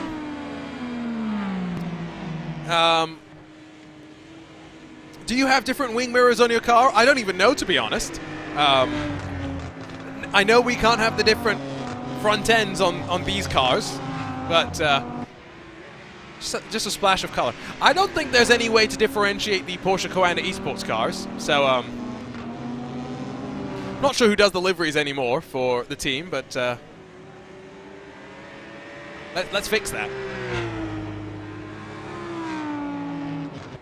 I think Patrick Holtzman, the mouse team, do, if I remember. I think the wing mirrors are slightly different colors, something like that.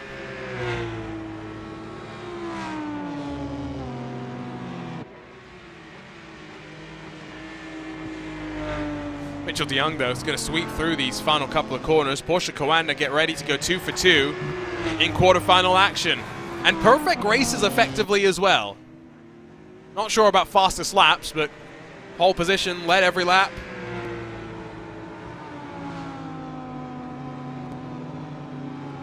I think we're in for a real masterclass potentially here today from Porsche Coanda if they've just found something from that car. And again, set your stall out in qualifying. It's what you've got to be able to do. Mitchell de Jong, though, will come to the final corner. And it's the American that advances on forward in dominant fashion. 2 full seconds clear of the rest. Porsche Coanda striking with the quick 1-2. Patrick Holtzman in the Maus Audi will be delighted to have a trouble-free quarterfinal. No drama for him. While Luke Bennett, our points leader, 3rd, Lasse Sorensen 4th, Johan Harth 5th, and then Marcel Chinchik, the final of our quarter-final 2 advancees. But now we'll wave goodbye, unfortunately, to the likes of Keithley, Price, Barneveld, Yarshell, Bixford, and Bono House as we work our way over into some quarter-final 2 analysis. Oh, what a fascinating quarter-final. Maybe not in terms of the racing action as much, definitely plenty of tension that was felt there. Don't think we're going to have as long a wait before we go racing again, by the way. Schedule called on us to go racing at around 10:50, but I'm not 100% sure, or 10:50 my time local, which would mean 27 minutes, but I don't think that's going to be the case. Here's a quick look at those race results. Provisional race results as well, we should note. Mitchell de Jong, Patrick Holtzman, Luke Bennett, Lasse Sorensen, Johan Harth, and Marcel Chinchik, your top 6. And of course, Bono House, after a drive-through penalty, does drop behind Oscar Bixrud, who was involved in some of the tussling on lap number 1. So with that said, let's make our way over to some race analysis by diving headfirst to the start of the race, because that's, of course, where everything always begins. Qualifying was relatively tame, and Tumas Tatala did point out that he would have liked to be qualifying in this session, because he was 2nd in the previous one, would have definitely gotten 1st in this one. Let's go grab those replays of the start, if we can. There we go. Get that cursor out of the way. Look at Luke Bennett, trying to get on past. He was definitely being aggressive. He was not going to take no for an answer initially. And then it was the subsequent run out of Lecombe that I think saw behind them get stacked up just a little bit.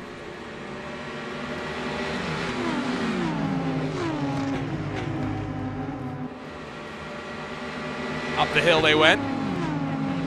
From here, Mitchell de Jong never really looked backwards.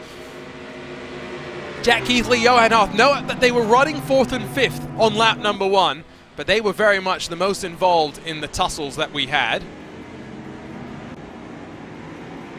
Could see behind a bit of a stack up. Bennett got checked up, allowed Bono House, who was trying a move on Lasse Sorensen, to have to worry a bit more about defense from Ryan Barneveld. Sorensen went to try and get past Johan Harth, but didn't really work out there. This is where Marcel Chinchik, initially I thought his chances of working on forward were done and dusted, literally, but through the gravel it turned out there was still an opportunity. Fantastic fight back, all things considered. So that was just a look at what happened on lap number 1. See if we can start grabbing some chit-chats with our drivers if we can. I think the first one up in line is hopefully for us to have a word with Luke Bennett, who joins us now. Luke, do you have a copy? We can't hear you right now, unfortunately.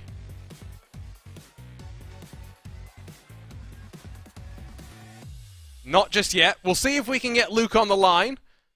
Very much looking forward to talking with our championship leader in terms of points, who had a pretty good, solid run here today. Luke Bennett definitely one as well that could be the second to grab back-to-back race victories after Dara McCormack became the first and only driver to be able to do that. Let's see if we have Luke Bennett on standby now. Unfortunately not working. Luke, we'll try and get you into TeamSpeak so we can get our audio synced up there. But always admire the effort for the drivers to come and join us if they can. He's trying his best. Live broadcasting, we'll do it live. It's an endeavor, that is for sure. So still just looking at some of the sights and sounds of quarterfinal number 2.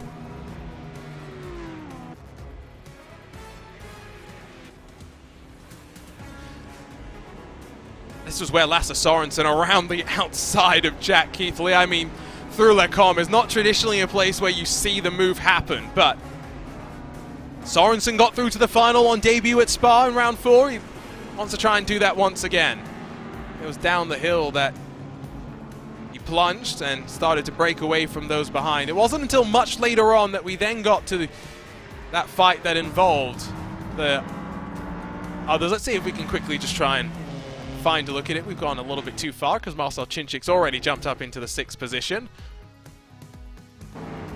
Here we go. We'll come, I think, on this lap. End of lap number 4, where Bono House slightly set things off.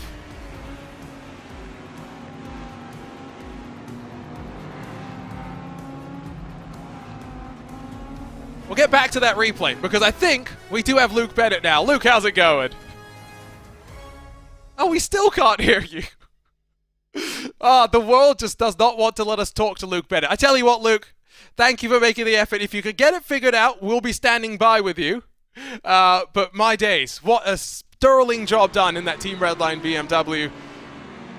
And Team Redline, of course, let's not forget, are your team championship leaders as well. I mean, jumping up in front of R8G, incredible stuff. Really excited to see how Luke Bennett, Enzo Benito, Kevin Siggy, Jeffrey Rietveld continue to get on. This is that moment, though. Unceremonious turfing there by Bono House of Jack Keithley, and that really was the major talking point of the race for sure. That did mean, though, again, we'll just remind you of the race results as we get a look at our graphic of them. Mitchell de Jong, victorious. 2 full seconds as well.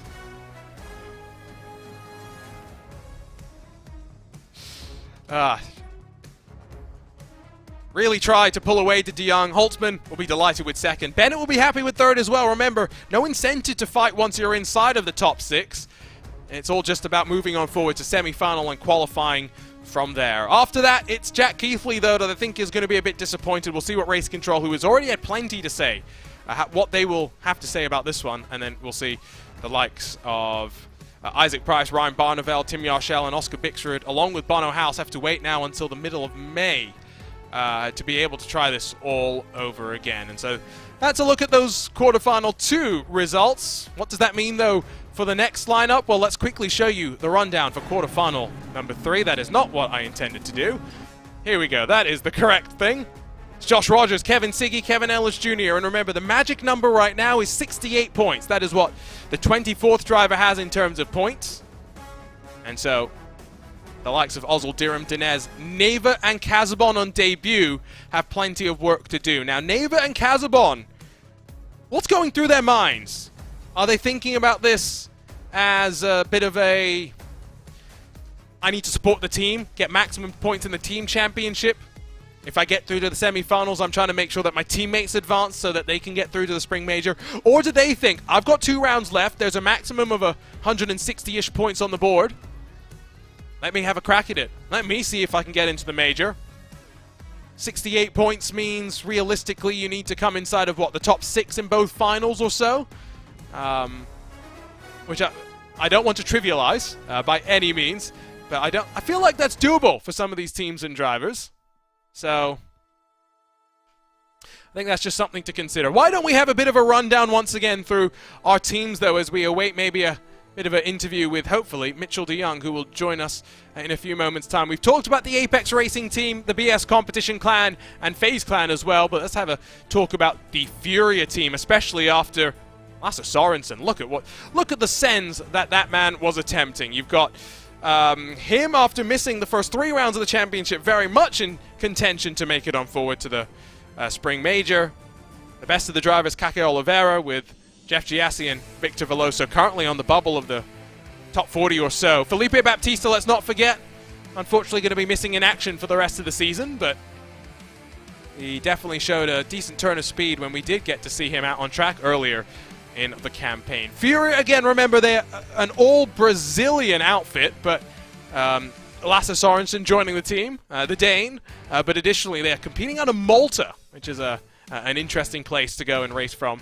Really excited to see how they continue to get on as well. One of those famed esports teams. What happens if we ever went and did ESL R1 in Brazil? I can only imagine the scenes. G2 Esports, well, one of these drivers has a job to do in getting into the top 24, but Eamon Murphy and Isaac Price, as well as Joni Tormelo, currently sit within that top 24 bubble. Robbie Stapleford will be focusing on the fall potentially and rejoining us here on RaceSpot. Sebastian Job has already gotten through to a second consecutive semi-final, and after getting to the very front of the final, if he can avoid a jump start come Monday, you'd think he'd put himself in a relatively decent position, all things considered. Joni Tormelo, one of our veterans in the sim racing universe, continues to impress, although having said that, a quarterfinal exit last time out off the back of a second place finish at the Hockenheim Ring. He'll be looking to try and return to the semi-finals as he got here back at Spa last time we were over here. One final team to talk about is that Porsches of Heroic Esports, where, of course, we've seen Tommy Osgaard launch himself up into that top 24. Tumas Tatala looking like he may join him as well, second in his quarterfinal earlier on. Oscar Bixer got unceremoniously dumped by a fellow Porsche in his quarterfinal outing, but Mikel Gala, someone that we've seen take success in the virtual world over to the real world, will be someone that we will see in a couple of quarterfinals time. Let's see if we can have a chat with another one of our drivers, because while Luke Bennett, unfortunately, things were not working with, let's see if things are all working with Mitchell de Jong, and if we can dial up the Porsche Coanda Esports driver. Mitchell, do we have a copy?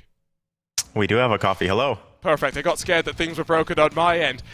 Great performance from you there in that quarterfinal. Porsche Coanda go 2 for 2 in pole positions and victories. How are you feeling, though? Because it's been an up and down start to the season for you. Honestly, it's a huge relief. For sure, it was a confidence boosting Dane get that first dub there. I wanted to repeat that, and had a pretty solid race. For sure, it was very stressful with everything that's happened this season. I just wanted to get through, and couldn't have thought of a better way. So super pleased with how it went, and excited for the next one. Of course, you get 2 days before you go racing again. What's the weekend like for you guys behind the scenes? Fixed setups, we always say, so there's not much you can wrench on the car. What are you guys doing to try and get set and find a little bit more speed for Monday? Yeah, I think the key is just refining everything a little bit. I think there's still plenty of mistakes that everyone's kind of making, and you need to make that next step for the semifinals and finals. So the weekend's going to be about, just kind of cleaning some things up, trying to be extremely comfortable, and being ready to nail that lap and queue. What's the environment like in the Porsche Coanda Esports Hub? Because I think last week you had 3 of your cars on pole position, so you guys have definitely found something, at least in Go Fast time. You guys must be feeling a bit of a vibe. Yeah, for sure. I think the prep's been really well. Obviously, the season hasn't been amazing, but we're working really hard to find every advantage we can get. Trying to work on our driving and everything. So, just keep putting in the work, and hopefully things will go in the right direction for us. So far, so good. So fingers crossed we can keep it going. I asked this question to Dame, but I think maybe you have a bit of a different kind of mentality looking at it. You come into the virtual world after experiencing some success in the real world. What's it like now having the weight of Porsche looking over you and the expectation that maybe that comes with as well? Yeah, it's quite a bit, to be honest. You want to represent the brand as best you can. And as you see in the series, we have so many huge brands that, this is the time to really step up, show your worth, and it's a big time thing now. So, I don't personally treat it too much different. I've always taken it extremely serious. But yeah, this is the time to do it if you want to. I do have to ask, have you been watching on and with the eNASCAR stuff and feeling a bit missing out? Because it's been a really exciting couple of seasons since we last saw you in competition. Yeah, a little bit, to be honest. I haven't stayed up super late to watch many of them, but I typically would catch the highlights after. So yeah, I saw there were some road courses and stuff now. And yeah, for sure, I'm missing a little bit. I personally love racing everything, so yeah, part of me is sad there, but it's the way it is sometimes. Moving forward for the rest of the year, let's look outside of the scope of just RaceSport as well. Let's look forward to maybe another season of Virtual Le Mans. How have you been enjoying that competition as well, given that I think technically you do qualify as a real-world driver, although I think that's cheating nowadays. Yeah, I think for the 21 season I did, but 22 I did not any longer, unfortunately. But yeah, honestly, it's a super fun championship. Kind of the endurance racing aspect in that is fantastic, and there's some insane competition, especially when we get around to the 24-hour Le Mans. The amount of prep and work that you put into that race is unbelievable, and it's such a fantastic thing to be a part of. So. And the Porsche Coanda Hub gets totally transformed for that event as well. I'm sure you've got plenty of people behind the scenes for this event, but for that you've got everyone around basically. And from what I've heard, you get some of the pit walls from real Porsche Motorsports teams sent over to be used for the racing as well. Yeah, it's pretty insane. If I just look over to my right, we just have two of them sitting there that would be on the real pit lane from some of the biggest championships you see out there. And it's pretty incredible. The amount of people that are also driving in the cars and whatnot. It is an absolute army that powers those races, and you can't do without all of them, really. It's just a huge team effort, and you need to prep for so long in advance. It's such a cool thing to be a part of. Well, qualifying for quarterfinal number 3 is about to start. You've got Josh Rogers next to you getting ready to go, so I'll let you go. Thanks for chatting with us, Mitchell, and best of luck for Monday. Thank you very much. Always great to chat with the drivers, and so now, like we said, qualifying underway. Mitchell de Jong will now have to watch as Josh Rogers gets to qualifying duties, and we'll see if Josh Rogers can break Dane Warren's lap record, because quarterfinal number 3 going to be very, very exciting. So qualifying does start, and don't forget, RaceSport mobile app is where you can go and find live timing and scoring, so do head your way on over to the Apple App Store, to the Google Play Store to download that as soon as possible. And don't forget, my name is Arjuna Kankipati, all in racing suit just for you today, because if we're going to get dressed up in a suit, you've got to do it in the only appropriate suit. What does that mean, though, in terms of lineups? Let's just remind you of who's stacking up out onto track right now, with qualifying just moments away. Here we go. It's Josh Rogers, Kevin Siggy, Kevin Ellis Jr., Joni Tormiller, Marco Pajic, Jakub Brzezinski, Tommy Osgaard, Yuri Kastup, Ulas Ozildirma, Phil Dinez. Those are the established contenders. Of course, debuts for Marcellus Neva, for Thibaut Casabon. Going to be excited to see that. Now, how do I say this without getting in trouble? Marcellus Neva. Nice. Hopefully we don't get demonetized for that now on YouTube. Ready to go for qualifying. If you're wondering the ordering that we have for qualifying as well, it's pretty simple. We go out in the order that they finished in the practice session that just wrapped up. And so it's the king of qualifying, Josh Rogers, that rolls out first. So Dane Warren with our qualifying record, let's not forget. Can his teammates be the one to best it? Here we go. Rogers to the line. Through La Source with no major drama. Remember, gravel on the outside, you've got to be careful. Look how close to the wall that he gets as well, descending down the hill. Kicks up the right sides, clatters over the curbs. A 14.356 for Dane Warren, let's not forget. That's the benchmark they're all trying to knock down, and that was just 3 thousandths clear of Dara McCormack's previous best.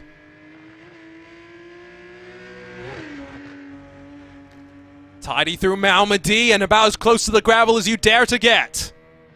down the hill. How aggressive does he choose to cut back here? He's tidy to the inside. Look how nicely he slowed it down. 38.8 in the first sector. I don't remember Warren's first sector, but I believe relatively similar. The middle sector, remember, needs to be under about a minute or so.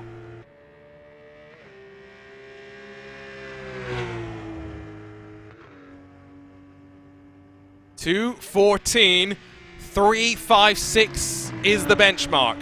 I would advise, if you like qualifying, maybe don't follow the RaceSport mobile app, because that will be ahead of what we have right now. Let's focus on what might be a fun session. You've not just got Rogers. Ellis Jr., I think, will want to bounce back. Tommy Osgaard. Heroic's Porsches have already been quick. Yuri Castor. Patrick Holtzman looks very feisty as well. The margins in quarterfinal 1 for qualifying were oh so slim. They were slim in quarterfinal 2 as well, but can Josh Rogers blow them all away? 59.8 in the middle sector. It's trending well. Out of the bus stop. About as tidy as you like, and usually that's a good sign. It's a 2:14.551, so Rogers does not find pole position. I would assume, because that is slower than the pole position time for quarterfinal 2. Although, having said that, Tommy Osgaard with a 2:14.581 jumps up into, I'm presuming, what is second, as now Kevin Siggy will draw his way to the line in the BMW. That some have said is slow in a straight line, but it's quickest of them all. So Josh Rogers will not start on pole. Porsche Coanda streak at the top. No longer. Jakub Brzezinski, third for the time being. Marco Pajic, Kevin Ellis Jr., Yuri Kastorp, the next three in line. Pajic coming off success. The victory at the Nürburgring. It's a 10th off. Siggy still on top. Here comes Kevo. Good first sector, good second sector. It's about on pace with Rogers. How's that final sector in the Audi? Whoa, a quarter of a 10th off of Siggy. It's been a couple of tough rounds for Ellis Jr. Is this the one where he bounces back into the finals? It's Yuri Kastorp up next. After a couple of semi-final outings, it's a 14.6. 10th and a half off, but last of the times on the board. This is like quarterfinal 1 once again. Thibaut Casabon on debut. It's a 14.572. It's in the top 6 for the time being. Next debutant, it's Marcelo Neiva, excuse me, in the Furia 69. Nice. Will this lap time be nice? Unfortunately, not so nice. Slow down somewhere on that lap. Remember, so easy to pick up. The American Phil Denez. 15.0. I don't think that's a slowdown. He just maybe got a little bit astray at some point. Ozoldirim, no time for him. Qualifying ban that I'm just remembering. It's only Tormula then that will be the last in session. And a 14.468. Oh, within 6 thousandths of Kevin Siggy. But it's Redline. That strike on top here in to final number 3 in qualifying. And Josh Rogers is going to start down in 4th position. Got Pajic, Brzezinski also inside of the top 6. Casabon, Osgaard, Kastorp, Denez. Whew. This might be one of the strongest quarterfinals. Strongest is not the right word, because they're all equally strong and you never know who's going to come out on top. I'd say stiffest test in terms of how things have fared out after qualifying. That's probably the best way to say it, as Kevin Siggy's going to park it on the front straightaway and celebrate and do a practice start from where he's going to line up. That is very, very, very, very smart thinking there by Kevin Siggy. And so, we get ready to rumble.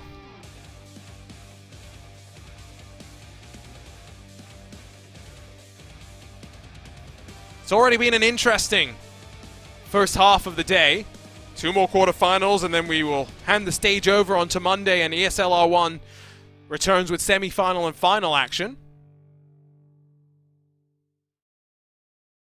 But at least for the time being, no real change. Now, do remember, we get a brief warm-up session before we do go racing, so why don't we very quickly head our way back over to our team discussion so that we can talk a bit more about a couple more of the teams. Let's head on over to the Mercedes-AMG Petronas team, where James Baldwin, as well as Marco Pajic, run inside of the top 24, and in the case of both of them, well established there.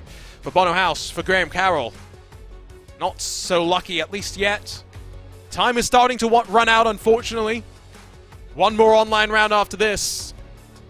And for both drivers, they're going to be in a spot where they may likely need a victory heading into the final round of the championship. Who else do we have in consideration?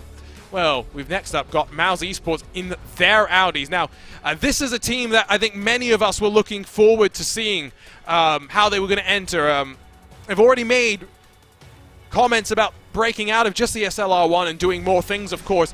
Max Benecke running the Mouse colors in the Porsche Esports Super Cup. However, Benecke, Kastorp, Lohner in the top 24, and in the case of Benecke and Lohner, have been well up there in the top 5 through the course of the season. Yuri Kastorp and Patrick Holtzman have both shown speed. Holtzman's just had some luck to get through to a semi-final, and fortune swinging in his direction. Yuri Kastorp, after a decent run in qualifying, is going to be hoping to try and do the same. They have been up there in the team championship for a large part of the season. Unfortunately, it's not always been that easy, and so they're now down in 4th, still closely locked up with the Mercedes-AMG Team Williams Esports team in a tussle to talk about. Before we go racing for quarterfinal number 3, let's talk as well about Porsche Coanda Esports, because they are 6th in points, but Josh Rogers has got the majority of those points. If you added up the total of Mac Backham, Mitchell de Jong, and Dane Warren, you still have less than Rogers has accumulated by himself. It's not to say that he's had the perfect season by any means. This is a rough and tumble series where even Rogers has not made every single final. However, de Jong, pole position to victory. He'll be smiling ear to ear after that. So will Dane Warren, and Hyper Mac Backham, well, he's always got a smile on his face. What does he have in store for us later on? Drivers already focused up and getting ready to rumble for quarterfinal number 3. Kevin Siggy in that BMW practiced a start, but interestingly practiced on the wrong side of the grid. He practiced his start on the side where that G2 Esports BMW of Joni Tormala is, but the lights go out and away we go. Lockstep on the front row, but not such a great jump from Kevin Ellis Jr. Josh Rogers will try and look around the outside. He's being tentative because of the gravel that he knows is there. Funneling out of La Source, it's the Williams Esports machine of Jakub Brzezinski, trying to hold on to 6th position, but Thibaut Casabon alongside, and door to door they run side by side up through Eau Rouge and over the crest at Radion. They're both still side by side, albeit with Brzezinski getting a little bit better of a run, and now maybe some side drafts coming into play. Further up, 2 wide, 2 rows deep.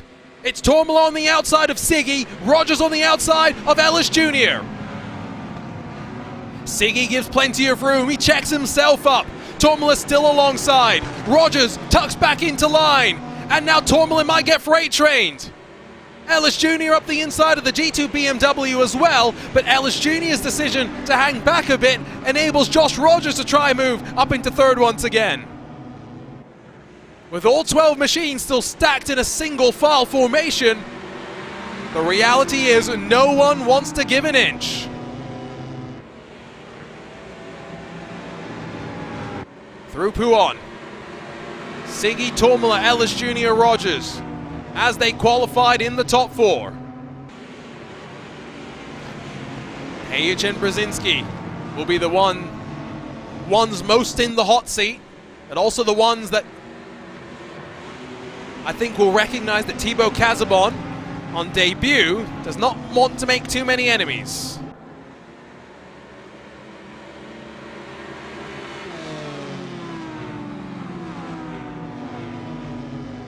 Starting to climb up towards Blanchimont now. Siggy holds on. Tormula, Ellis Jr., Rogers. You've got 2 BMWs, an Audi, a Porsche, and then 2 Mercedes that run inside of the top 6. But one long choo-choo train here in the Ardennes.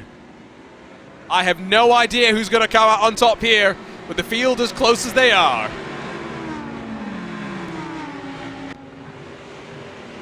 Half look there by Castorp. Inside of Casabon as the Audis. Slight door banging on the apex and exit down out of La Source. Opportunity for Casabon in the RAJ Esports car to get on the outside this time. He was on the inside previously. They almost pirouette each other with a bit of contact. And in the heat of the moment, they lose enough momentum that Tommy Osgaard in the heroic Porsche will close. Thibaut Casabon all the way to the grass. They're 3 wide. It's silly. It's ridiculous. And Tommy Osgaard loses out as a result of it. I mean, it was inevitable. It was coming. And now, Ulas Ozil-Dirim decides someone else didn't need to be on the track. I think that was Marcelo Neva.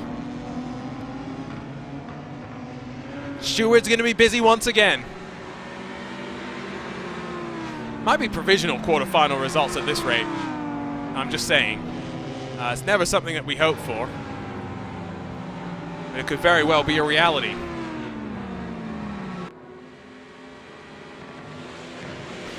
Still within a touching distance of a battle for 6th position, you'd have to say, if Casabon and Castorp can avoid the squabbling amongst each other, tripping over each other.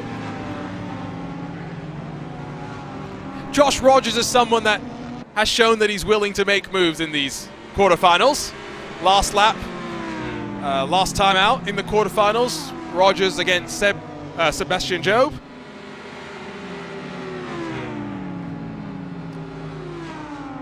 At the time I said I don't know if Rogers would have gone for it if it was anyone else. Looking how Rogers is all over the back of Ellis Jr., I'm not so sure that's the case. Clattering the curb at the bus stop. It's no longer technically the bus stop chicane, yes, but I'm going to call it the bus stop. Sorry. I see a question about quarterfinal 2 penalties. There were a few things that I still think are potentially under investigation by our stewards, but we will have to wait and see.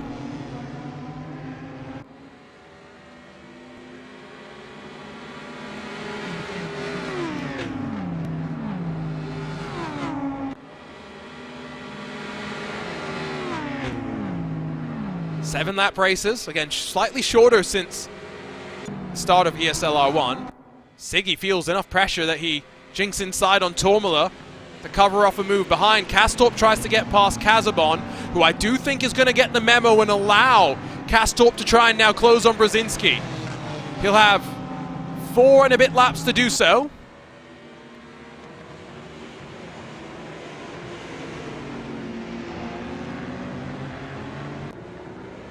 Trying to work out if he is going to do it. Dane Baird pops in to say no post-race penalties from quarterfinal 2, so the results that we showed you are the results that hold. I'll show you those results again at the end.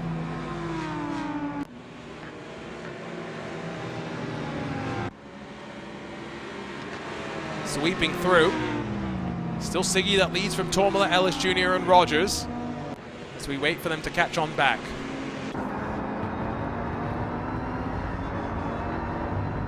Again, busy weekend in the world of sim racing. Tomorrow we have the Porsche Tag Heuer Esports Super Cup, also here at Spa-Francorchamps.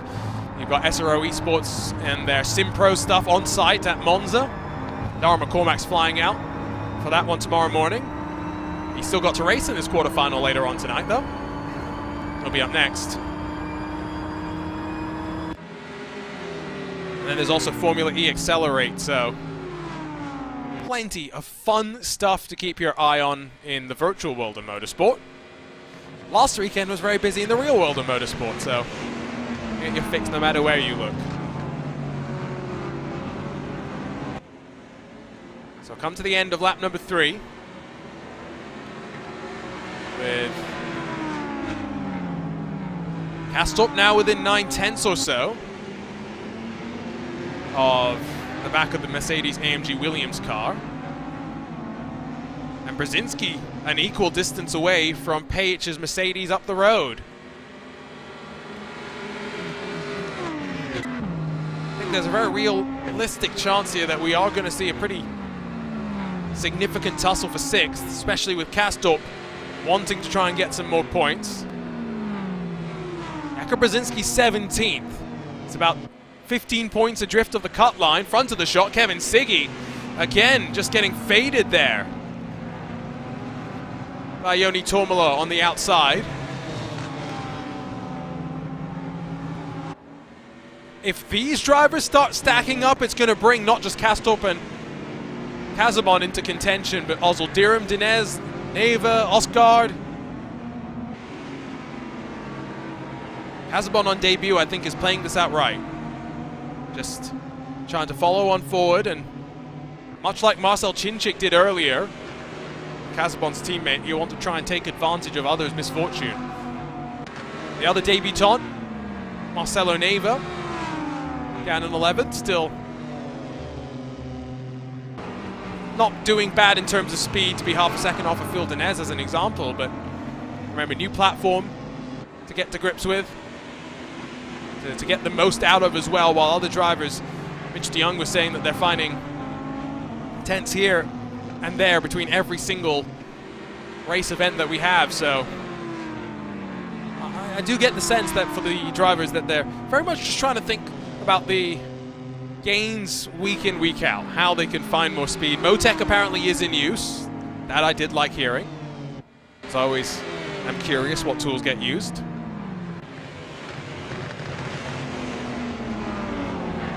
Three to go.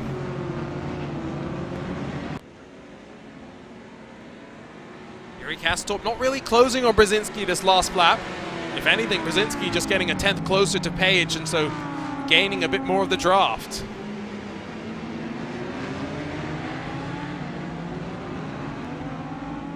I've been thinking about what cars I want to see in simulators moving forward. Like, what's the next car that's going to get me excited to go and drive? Now, I'm going to be very biased and say that I personally want to see a modern rally simulator be next. You got Richards-Burns Rally, which is still great, don't get me wrong, but I would love a modern rally simulator. And I know we've had some attempts. We've had attempts. We've never had anything that's as complete as Richard Burns Rally. So I'd love to see something like that. I love myself a bit of rallying. I would also, though, really be intrigued to see. It's going to be a controversial opinion, I'm sure. Formula One cars. Which Formula One cars? A very specific era of Formula One cars. I want to go back to the era of Formula One cars in like the 2007s or so. I want to relive McLaren versus Ferrari. But I don't know. I just felt like even though there was still a gulf in performance in that era of Formula One, that was some of the most exciting Formula One cars that I remember.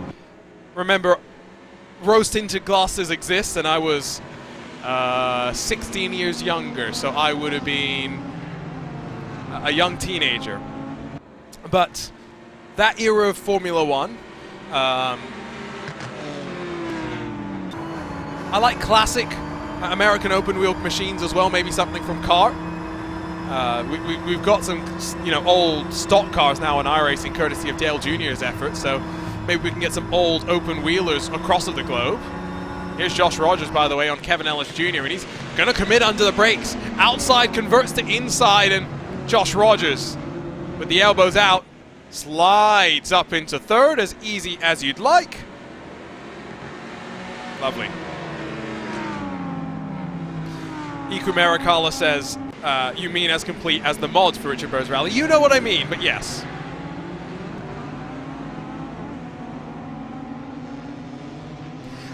Vince Kuzi does say, only F1 cars if they're done properly. You need the sound. You need your ears to be ringing after you're driving them. They should not be road legal, is what we're saying. So, yes, I agree. On board with Kevin Ellis Jr. as he might try and fight back with 2 laps to go at Josh Rogers. Kastorp still not really close enough to Brzezinski to have a look. What's that thing that was it David Croft now starts saying on Sky F1? Look-see-loo? Might be. We'll ask Ozil Dirim doesn't just have a look-see-loo, he gets on through on Thibaut Casabon. Remember, Ozil Dirim, the best of the FaZe Clan Porsches, he's 27th in points. Would have been hoping to advance out of these quarterfinals. Has only done so twice this season. Did get to the final at Spa back in round 4.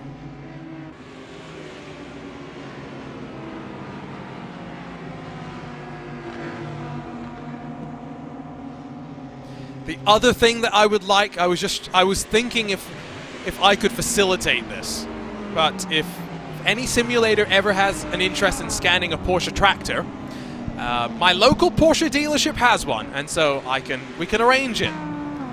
I volunteer to be your driver when you're... They don't need to drive it to scan it, to be clear, but we'll drive it. We'll come up with a reason to drive it. Or if you want to scan any other Porsche as well, I'm also very willing to drive that as well. If anyone from Porsche is listening, you can just drop off a 911 GT3 Touring at my door. Don't worry about me returning it to you.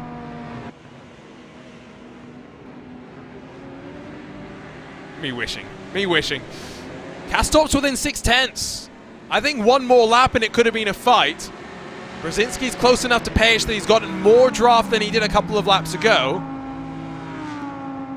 It's going to be too little too late for the Mouse Esports number 4. 1 lap to play. If he gets a good run out of La Source and closes up all the way up to the top of the Kemmel and the end of the straight, could maybe still have a run into Blanchimont and into the bus stop chicane, although you've got to argue that's a pretty tall order. Ozil Dirim now fights with Neva, so FaZe Clan Porsche's gotten a slowdown out of somewhere. Not sure if that was a penalty-related slowdown or something. Oh, and now he gets a bit of a tank slapper going on, holds on to it, but the Furious 69 does a nice job of holding on to the 10th spot. Back up front, though. Ziggy, Tormala, Rogers, Ellis Jr., Page, Brzezinski, as they were for the last 7 or so laps. Only switch being Rogers in front of Kevin Ellis Jr. into the bus stop chicane. Are we going to see any swap arounds here?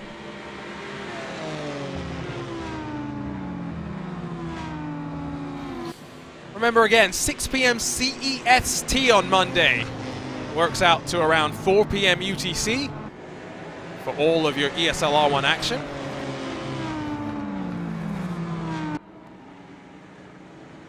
I see the Neva fan club in the YouTube chat as well. Holding his own out there. It's a tough... This is the toughest competition to jump into at the end of the day, and it's why I give so much credit to Ian Porter for being brave enough to jump into sim racing by launching himself into the fire pit that is ESL R1. Porsche Coander's streak, though, comes to an end. 3 quarterfinals in, Team Redline come out on top as Kevin Siggy wins quarterfinal number 3. But the train behind, Yoni Tormala, Josh Rogers, Kevin Ellis Jr., Marco Page, and then Jakub Brzezinski, the top 6 that move on to Monday's semi-finals. Behind them, Kastorp, the first to miss out, Casabon, Dinez, Neva, Ozil Dirim, and Oscar, the rest of your 12 starters. That will unfortunately all be done. Impressive debuts, all things considered, for Casabon and for Neva. We'll see how... if there are any post-race penalties to play on through, how it all cycles on forward. We'll get results up for you in a few moments' time as we get ready to go for quarterfinal number 4. Looking forward to this one. I think this is definitely going to be a lot of fun. Now, we probably don't have as long to wait as the schedule would indicate. My suspicion is we're more likely to go racing closer to excuse me, getting very, very confused in my mind. Closer to 15 or 20 minutes from now. Let's get a look at your race results. Siggy, Tomala, Rogers, Ellis Jr., Page, and Brzezinski confirmed moving on forward. While interestingly, Ulas Ozil-Dirim does drop back to the very tail end of the ordering at the end of the day. Not entirely sure why. We will see if we can get confirmation for you as soon as possible. That is quarterfinal number 3 then. Done and dusted and confirmed with your race results. So, a couple of moments, then we'll get ready to rumble back out onto track in Spa. Let's begin that race analysis, if we can, by going and gandering through the activities on the start. Start's always so important here because we know how difficult the interpath. Dara McCormack says it's almost impossible. Racing driver hyperbole, maybe, but maybe not totally wrong at the end of the day. And so we've seen plenty of drivers getting worried about poor qualifying, really holding them out.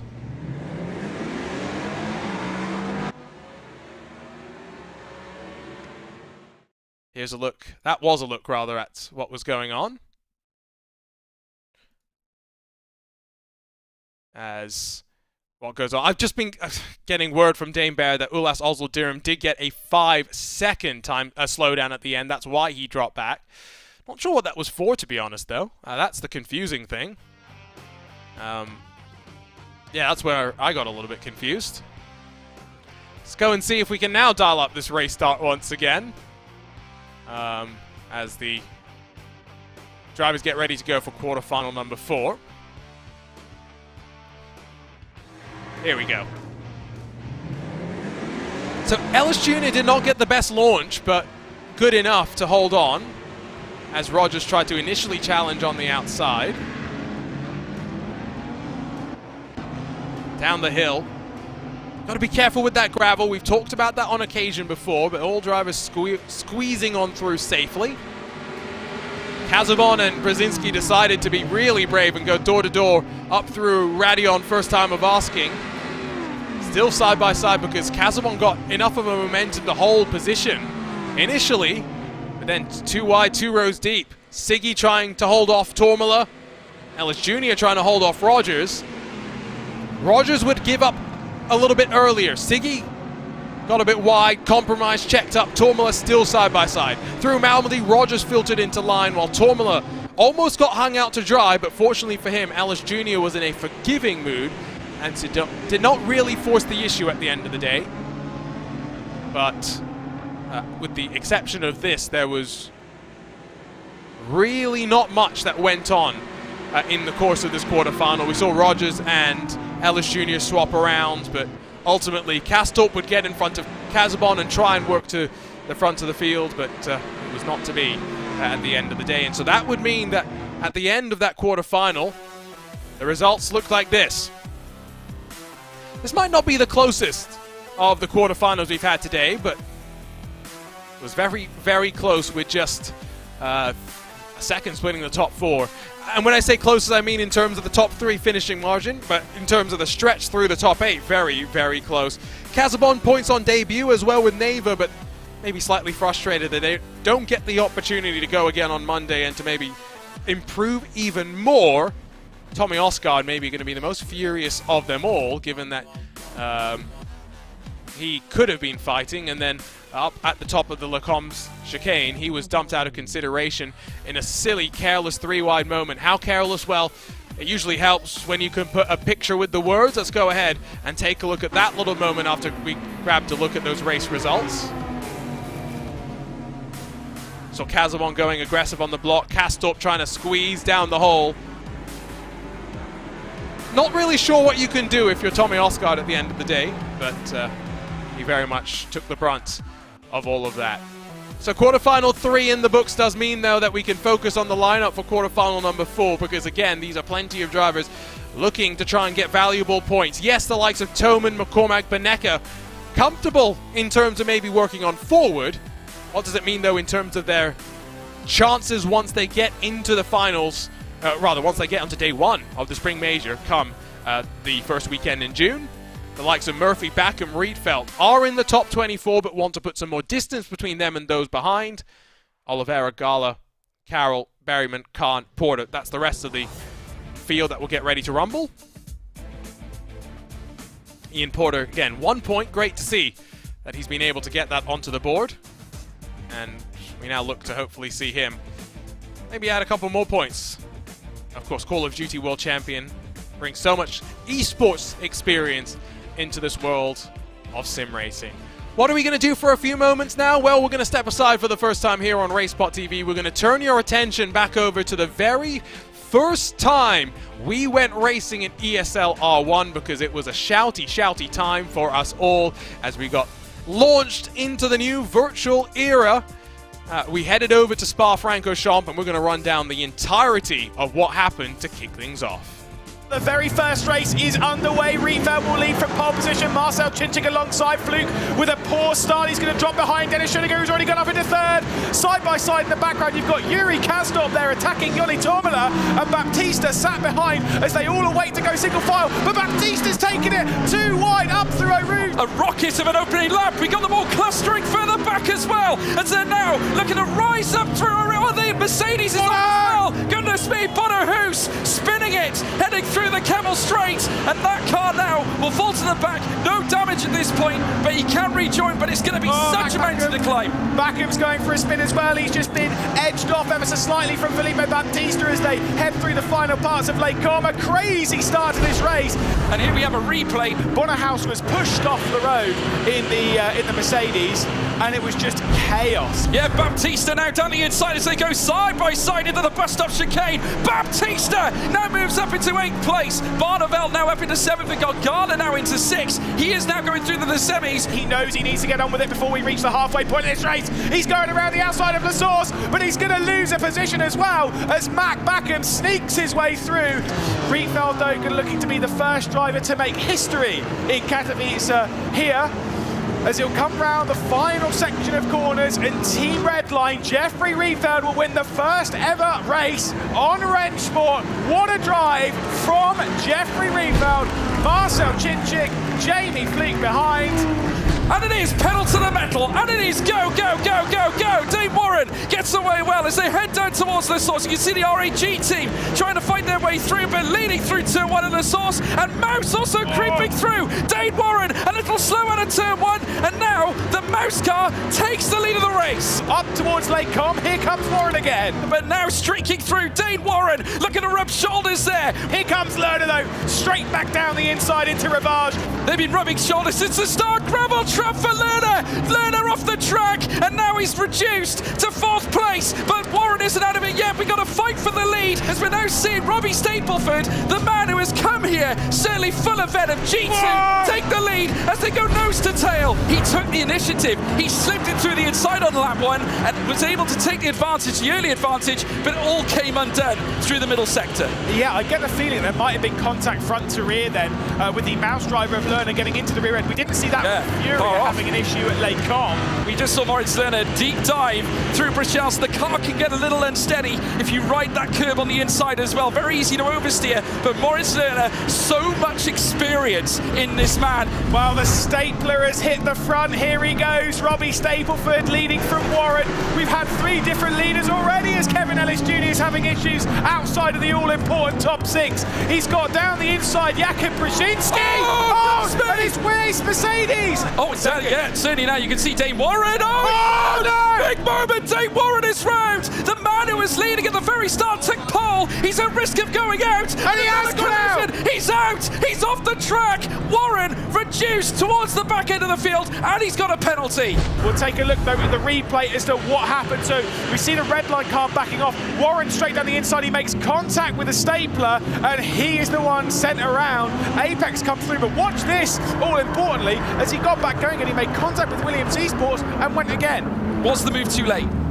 Yes. Yeah, I think there we go. Yeah, Luke Bennett now down the inside of Robbie Stapleford, who has done so well to lead this race, but not fighting it, Luke Bennett. Stapleford now is down in a second. Bennett takes the lead. Here is Spa-Francorchamps. It's 2 from 2 for Team Redline. Luke Bennett wins here at Spa-Francorchamps. We got Lerner in second place. He takes that. Robbie Stapleford in third. Is it going to be a good start on the race? Yes, it is from Benneker. It's a poor one, though, from RAG, who's going to drop back and get swallowed by the mid-pack. Williams, once again, with a great race start. But look at that. Baldwin around the outside, attacking for the race lead as they head down the hill. Once again, though, with that poor run around the outside, he's going to lose out to Wisniewski. We got another big moment here. Eamon Murphy looking to try and get through past Mitchell de Jong as they head through this next right now. De Jong able to hold on as they exit Malmedy now. Enter through Malmedy. Eamon Murphy, though, bigger problems because here comes Kevin Siggy squirming all over the rear as now they cruise through Brachel's corner, hanging it around the outside. Kevin Siggy looking for every opportunity. We'll take a look at what happened, though, to Eamon Murphy before I waffle on too much. Up over the top. Now that, to me, from that angle, looked like a solo area. He was pushing hard to keep Siggy behind. And here he comes through the final corner to take victory in quarter-final 3. A super drive, a dominant drive, and welcome to Max Beneke. He's done a couple of races for them before, but here on Rennsport, he takes top honours. Wisniewski behind, Baldwin behind, Toman, Nyox, and Berryman. And it is pedal to the metal, and it is go, go, go, go, go. Joshua Rogers gets away very well. Lightning start, but joining him, Enzo Benito, outside line, looking to try and take it at the very beginning. As there they work their way through La Source, further back. Mouse looking to fight through as well. We got RAG further back. You see Patrick Holzman in third, trying to muscle his way through further back as well. But I think we got Half there in the mix as well, with Reina Talva bullying each other down the side. An aggressive return on track. I don't know how he missed the other cars there, but Dara McCormack, he recovered that very well. This was the moment with Dara McCormack rubbing wheel to wheel with the BMW. They went side by side. Merck and Beaver, you called it there, Lewis McGlade, onto the gravel trap. Yeah, I kind of feel that McCormack might have pushed Renan Talvar out through the final part of Lake Com. We got a move here. Johan Half, who's been chasing after Risto Capet, now heading through towards Lake Com. Still side by side. The RAG driver has to give the position. Johan Half, brilliant. This is the battle we want to see. Oh, the switchback, beautiful from Isaac Price. What a statement here, and he's managed to make his way into the top 6. And if it stays like this, that's qualification. Talvar now suffering. In comes Graham Carroll, outside line into Brachel's corner. The Merc goes hunting, looks down the inside, can't find a way through. Talvar holds on to 7th place. So this was it, folks. The amazing switchback. It looked like he was just going to give the position up. Obviously, Isaac Price looking to the outside line, heading into Lake Com in hope that it would obviously give him the Tiger line heading through Malmedy, cutting back through. He certainly did. And then the switchback there, once again dueling through this next section of Lake Com, but they'll have to go through Malmedy. Graham Carroll with the upper hand, I think, but no, still side by side. Incredible! Oh! But obviously, there wasn't a lot of room to play with, and I'd imagine that will be reviewed at the steward's desk. But here's the big moment, of course, dipping into the gravel trap, and we know that is Oversteer City, folks. Graham Carroll then ending up into the barrier. Josh Rogers, he will win the Spa race here, the final quarter-final here in this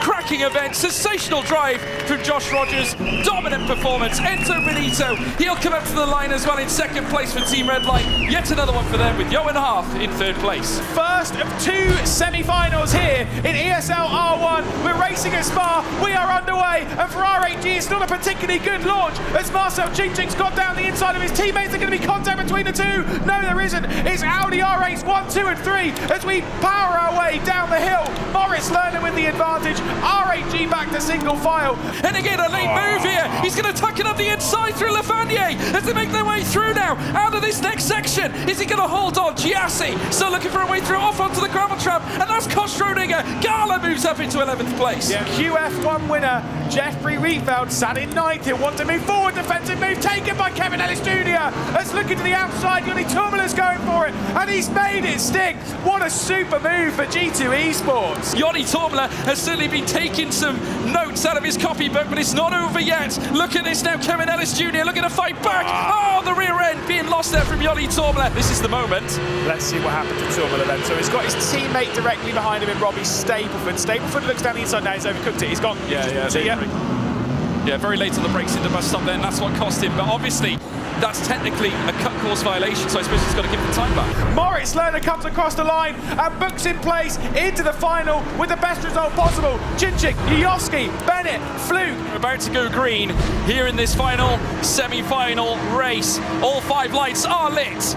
And it is pedal to the metal, and it is go, go, go, go, go. Yuri Toman getting away well. Mouse certainly looking to try and make a charge. You see that Maximilian Beneke trying to find his way through too as they weird through the source curve. Yuri Toman out in front. Beneke sits in second alongside Johan Harth. Wisniewski, they're further down as well in fourth with Holzman in fifth. Mouse now currently second and fifth. They're both qualifying into the final. Should it stay like this? But coming through Rouge and Radion. Toman on top. Beneke holds on to second. Isaac Price having a massive moment with Niels Nyox as well. They're both going to lose out as James Baldwin's going to make his way through. It was a costly error, not 100% sure what happened, but it was certainly side by side between the two. And here comes Risto, Cabin involved in the mix. Look at Baldwin to the inside of Isaac Price. It's all kicking off down the order because they're desperate to move forward. There is Baldwin through, but is Cabin going to make the move? No, he's not. Noah's Ark heading through Lecom and now through Malmedy, but look at that, Baldwin managing to move himself up into 8th. Isaac Price did not take that too kindly. Outside line through Bruchels. The Mercedes with the Tiger line looking to try and hold on, at least for now, as it now wheel through. Oh, goodness me, Isaac Price.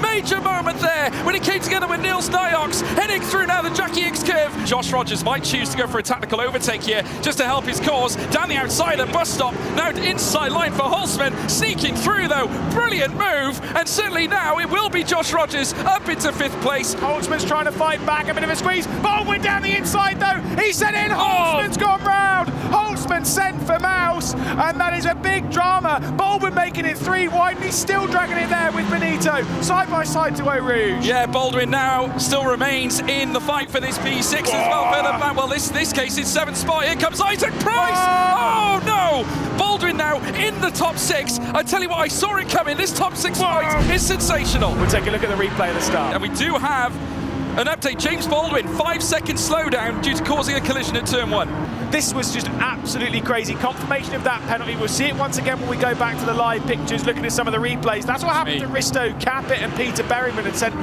Berryman down the road. A lot of replays to deal with. Connery Maddox's been very busy at the start of this race, and that was where Baldwin sent it down the inside and obviously cost Holzman. Obviously Patrick Holzman could do nothing about that, and in came as well, I believe that was James Baldwin up the inside. Here comes James Baldwin, side by side with Niels Nyox, contact as well, heading a bus stop. A major moment here in lap 6 of 9. Whoa, here we go. Yeah, certainly now Patrick Holzman side by side through Eau Rouge and Radion now. Capin still together as they now head up through the Camel Straight, side by side as they now head up towards Lake Com. They remain still side by side as the Mouse car certainly looks at the RAG alongside it. Capin looking to go full send in towards this Lake Com corner. Contact as they make their way through. They rub wheels, but it will be Holzman to the top. You know, never a more picturesque overtake than at this point at Spa-Francorchamps, but you've got to give credit to Holzman. Late on the brakes, Tiger line heading through Lake Com. He made use of it, got the nose in front. Yuri Toman wins the 2nd semi-final for RAG. Mouse celebrates. Max Beneke also goes through. Johan Harth in 3rd. It is final time in ESL R1. Let's take it to the start. Beneke with a great launch from the front row. Yuri Toman, there's contact already as Moritz Lerner, and that was a spin for one of the RAGs. I think it might be Chinchik, but there is a spin already, and drama before we've even taken a start. It was actually Yujovski. Oh my goodness. Look at the run here from Moritz Lerner down in 4th place, immediately looking to try and tackle Marcel Chinchik as they make their way up through Kemmel. You can see as well Yuri Toman in front, also trying to provide a defensive barrier. Look at Josh Rogers there as well, looking to try and challenge for that 5th place, looking to try and use Johan Harth. A mistake, he's gone squarely through Malmedy. He stays in 6th. Another replay of the race start, but it was all about that start from Beneke, and that's what happened to Yujovski. That's why Lerner got that penalty. Yeah. It was a massive hit check on the side. I did wonder if it was Lerner at fault. It did look that way. I mean, there was nothing that Yujovski could do. They got the start, nothing wrong with his start. Obviously, yeah, the instant tap. You see the contact there on the left-hand side. It's Lerner's penalty there. 5 seconds slowdown due to causing a collision.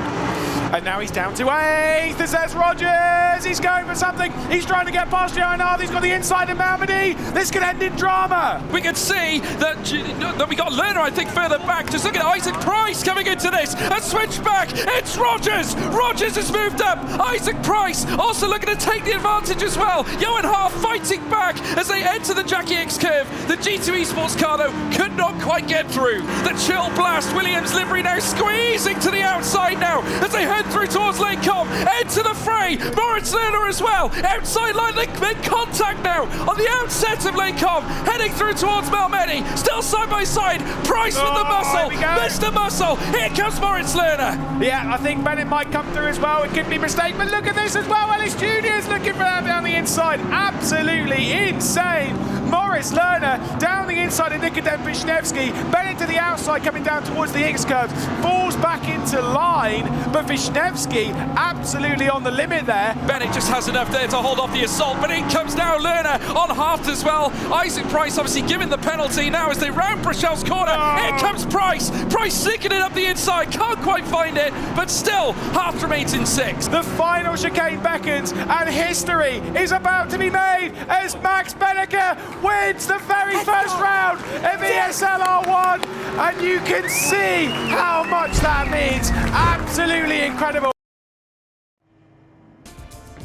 Well, hello everyone and welcome back to RaceSpotTV as we get set to go for the final of our quarterfinals here on a Friday in the triple header in April. My name is Arjuna Kenkipati.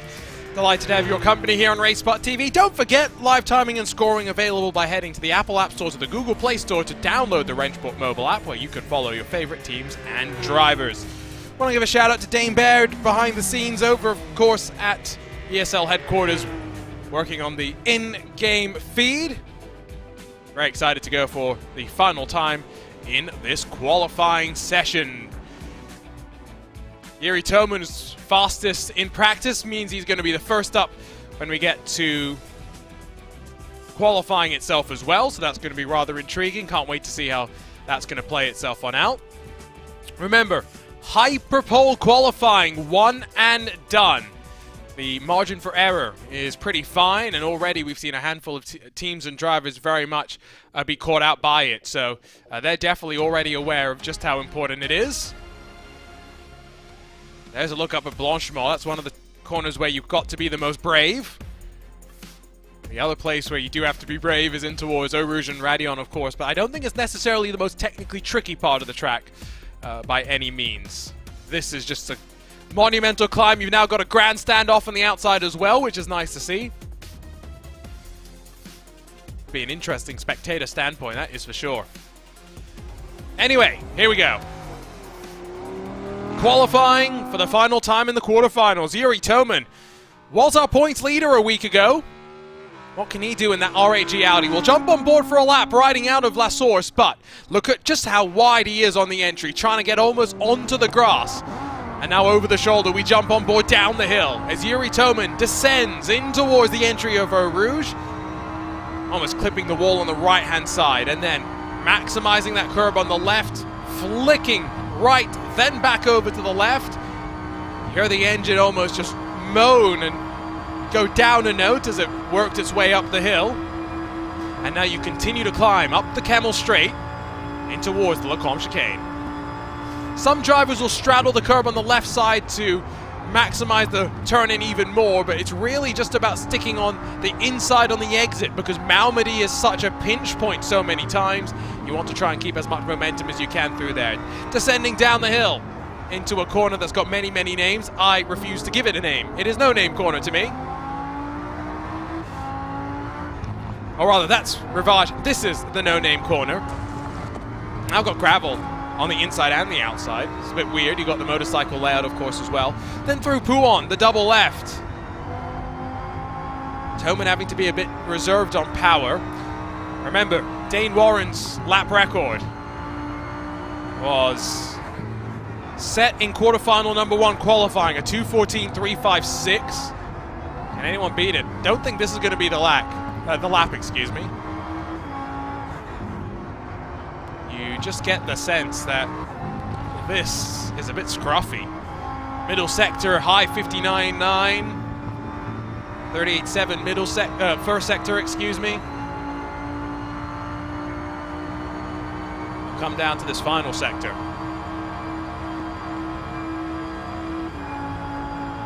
Look how much lock he's having to get into the car to turn it through Blanchimont, but not a feather of the throttle. Slams on the brakes, into the chicane at the end of the lap. Clatter the curb on the right, smack the curb on the left, get the car rotated, use the runoff, get onto power. And for Yuri Toman, what's it going to be?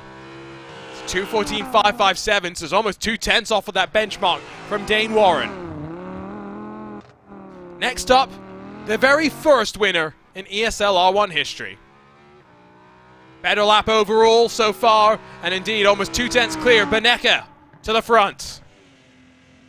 Next on deck, the former teammate of Benecke, is Jeffrey Riefelt in that BMW. The Team Redline, number 24, towards the line, and with a 14.478, slots in between those two times set right now. Hypermac Mackham tried to make it two consecutive events where 3 Porsche Coanda drivers have been on pole position in the quarterfinals. That streak will not continue. It's Backham into 3rd. So Graham Carroll starts 11th, Dara McCormack starts 12th. Those are qualifying bands that carry forward into this round 7. Oliveira with a 5.54 slots behind Backham. Oliveira sits 29th in points. He's only 18 adrift off a spot in the Spring Majors. He's one to watch. Eamon Murphy is 2. He's just 10 points to the good. And he's the wrong side of Yuri Toman. Oliveira will want to try and move forward at the expense of those like Murphy. Mikel Gala. Heroic. I've had 2 consecutive 12th place finishes now, and Mikel Gala not qualifying well. There's a lot of work to do to try and turn that around. Only Tumas Tattler so far looks to be advancing after Oscar Bixford and Tommy Osgaard both tangled up in other stuff. Charles Oliveira has gone from MMA to horse racing to wrench sport, says Super Racine, who I believe is Racine Fazui. Here's Pete Berryman with a 14.5, and again, 2/10 splitting the top 6. It's close, but not as close as it was in quarterfinals 1 and 3. Some of the tightest margins you can conceive of. Here comes the zebra of Ibrahim Khan. 14.5, good enough for 4th. He'll look to add to the 3 points he's already got by moving forward to a semi-final. And here comes Ian Porter, the FaZe Clan car. Seen Ian getting progressively stronger. He's been able to latch onto the back of plenty of these teams and drivers. See if he's going to be able to do so once again. 15.9. Start 10th. Max Benecke will start on pole. Audi might be strong in a couple of different spots, but so far we've seen 2 victories for Porsche, 1 victory for a BMW. Is it the turn of the Audi this time? Of course, coming off a string of Mercedes victories, so it's interesting to know. Also, just note how close Benecke got to the 3.56 of Dane Warren. By no means is that going to be a record-breaking lap, but it's good enough to keep him in contention. Now, let's go ahead and talk about the final 3 teams on our docket for today, and it includes the R8G Esports team that no longer leads in the team championship because Redline have jumped in front. Speaking of Redline, it's Luke Bennett, Enzo Benito, Jeffrey Rietveld, Kevin Siggy that we'll talk about very quickly. Bennett now your championship leader. Benito, Siggy still inside of the top 24 and comfortably so. Rietveld's one that we'll be hoping for a bit more luck, although these are those type of competitions where you don't always make your own luck.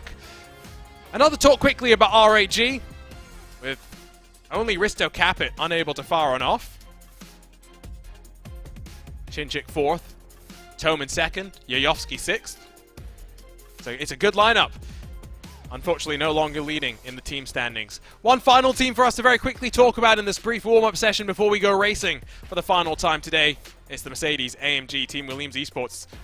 You've got Jakub Brzezinski, Dara McCormack, Dennis Schoeniger, and Nikodem Wisniewski. No Jack Keithley on screen here, unfortunately. Apparently I forgot to go and add him to this one, but saw Keithley in action last time. Saw Keithley in action today as well, and he did do enough to work on forward. McCormack on the back foot, going to be starting from the very back, and he's going to be flying out tomorrow as well, so I think there's a bit of pressure on him to now also try and make sure he is going to try and at least get some points on the board here, even if he does not advance, and then he'll be thinking about what he can do moving forward when we head on over to the next and final online round to set everyone up for that spring major, of course. Time definitely starting to wind on down.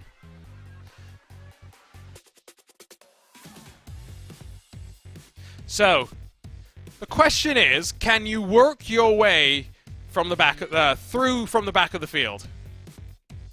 Because not just Dara McCormack has got that as his job now, but the same situation exists for Graham Carroll, who also had a qualifying ban, but fortunately was allowed to start in front of Dara McCormack. I'm not really sure how I would be feeling.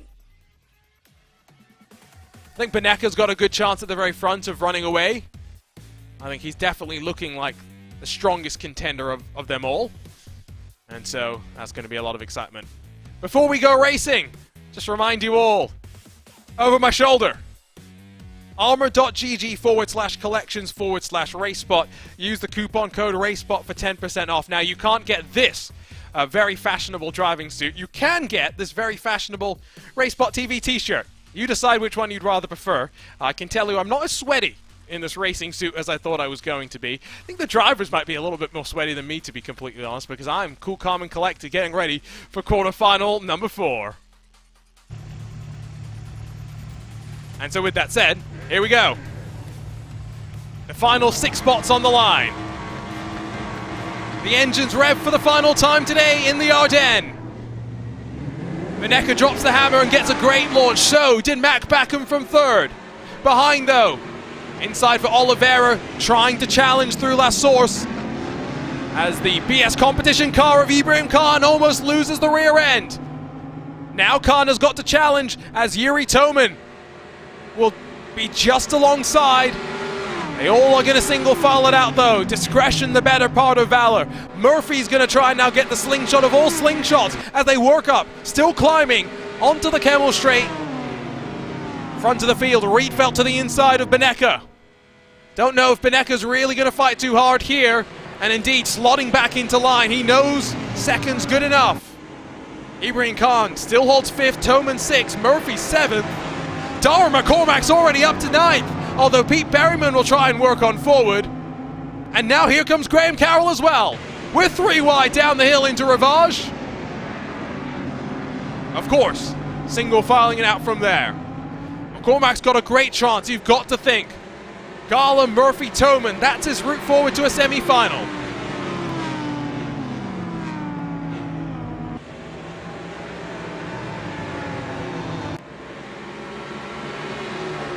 The BMW, of course, may be struggling a bit more in the straight lines. Is that where the Audi seems a bit better? Is that where it stretches its legs in the 1st and 3rd sectors?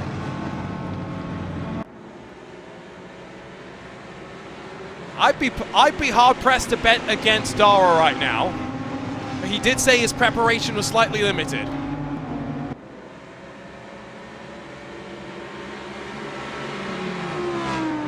Benecca, Backham, Oliveira, Khan, and Toman. Again, 5th and 6th is maybe the most dangerous spots to be in. Just because you're at the... You're exposed to those behind if they want to try a move, and just look at this case in point. Yuri Toman's so concerned about Eamon Murphy, he's trying to get a move done on Ibrahim Khan. Similarly, behind them, Carr's trying to work on through. Khan with the contact, slip and sliding his way back onto track, but with some contact. Yuri Toman ducking initially to the outside, covers off the line behind for Mikel Gala. Ibrahim Khan separated from those in front, loses a bit of the draft. Well, down the hill they go. It's 1.7 seconds that separation now, and so you have to think Rietveld, Benecke, Backham, and Oliveira, they're not going to fight one iota. It's all about those behind. We jump on board with, again, some three-wide situations. Some great camera work there by Mikkel Gala. This time they survive until they didn't, and Eamon Murphy gets the worst of it. Outside, through the Lacombe chicane, three wide.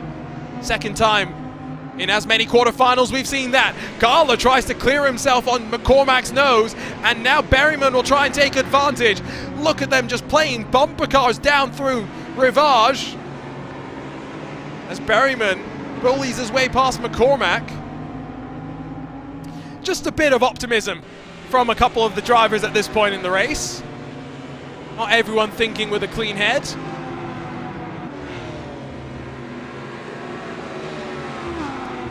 Remember, 7-lap races. These are slightly compressed relative to how we started things off at the beginning of the ESL R1 campaign. Let's go ahead and dial up that replay. Yuri Toman still working in what is 6th position, but this would have been a nervy moment. Benecke, by the way, and Rietveld are still squabbling. Not really too much to talk about there, though, because it's just effectively for bragging rights. I think the question is, for drivers like McCormack, can they work forward? Why does BMW maybe for the time being goes to Ibrahim Khan, but how long could that last for? He's already 2.4 seconds off the back. Was that Ian Porter who just got into the back of Graham Carroll and tries to bully his way through? It is. You know how they do that teabagging stuff in Call of Duty? What's the equivalent in sim racing? It might be Ian Porter going to the inside at La Source and causing Graham Carroll to run himself wide or something, but great to see. Racecraft now on display by Porter in the FaZe Clan Porsche. Although, not sure if that was the most ideal line on the entry through Eau Rouge. Back over to Gala, McCormack, Berryman. You got Toman looking to the inside of Ibrahim Khan in that fight for 4th position. Toman, 5th position, excuse me. He slides on forward. You've got now Gala, Berryman, McCormack stacked up. And if Toman can clear off quick enough, Gala, Berryman, McCormack may be embroiled in a brawl with Khan for just one spot in the semi-final. I've just seen as well that apparently Yuri Toman is going to get a slowdown penalty. And that means that I do believe it is going to be 2 transfer spots once again on the line. There's Khan still holding steady, replacing Rainer Talvar in today's running.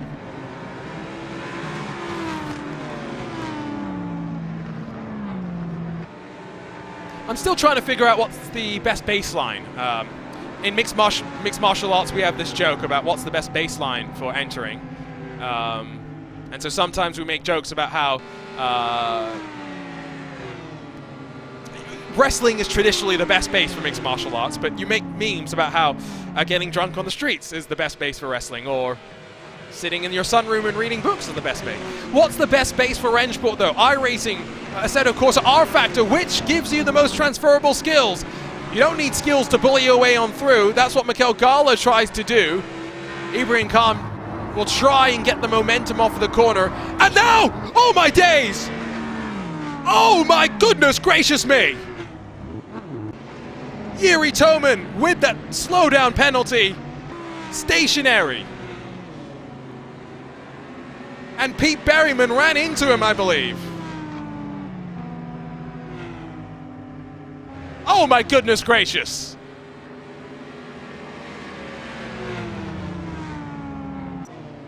So what happened here? Very quickly, let's take a look. Berryman. Oh, it's just Toman that ends up getting the worst of it. That's fortunate, all things considered. Although for a driver that's led the championship over a handful of rounds, he's out. 3 consecutive unlucky rounds for Yuri Toman in April. But now, McCormack has his shot.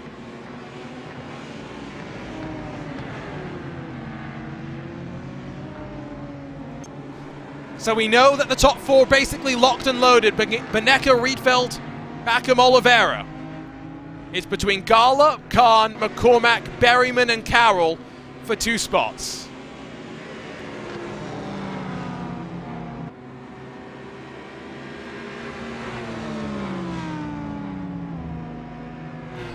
That could have been a slowdown.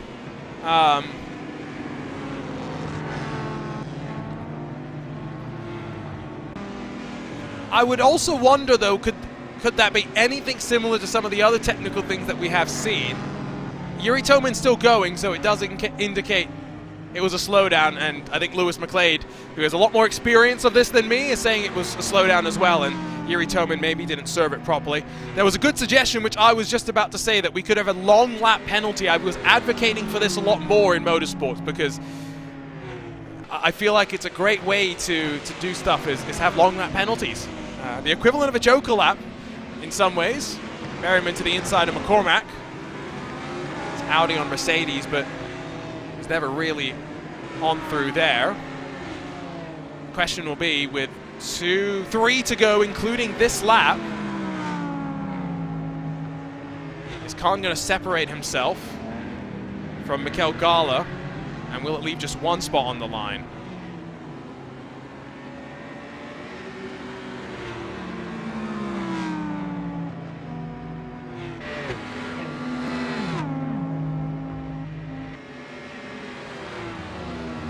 Over the top they go. Berryman all over McCormack.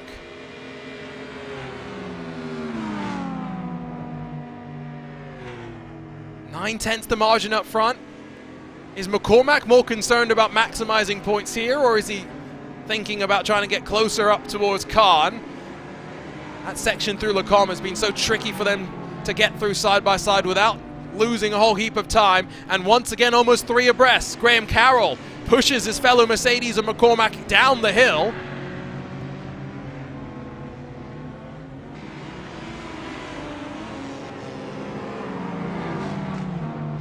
.5 seconds now, adrift from Khan, and Berryman, well, he was the victim of all of the shenanigery over the start line.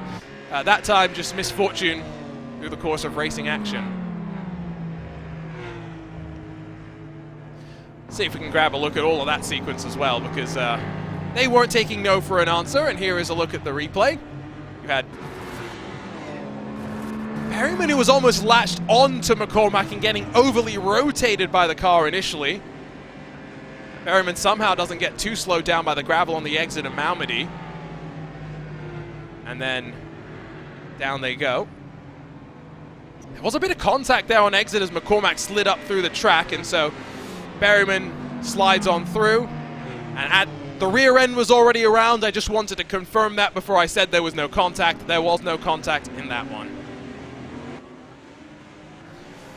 Jeff Giassi, one of our competitors for Furia, jumps in to say that Berryman threw his chance away of going to the semi by fighting.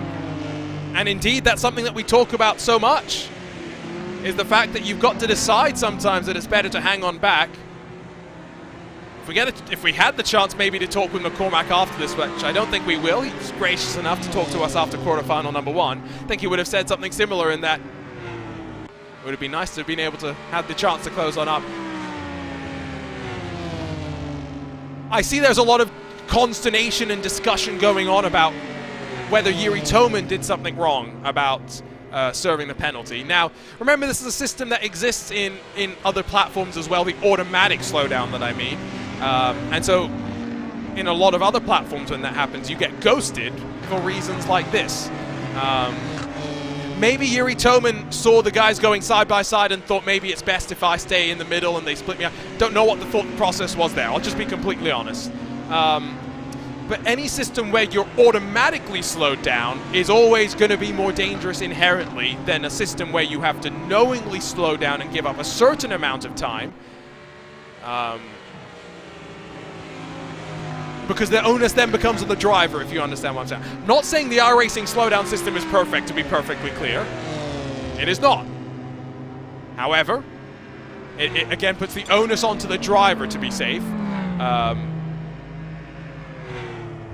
Different way of thinking about it. Anyway, penultimate lap of the race.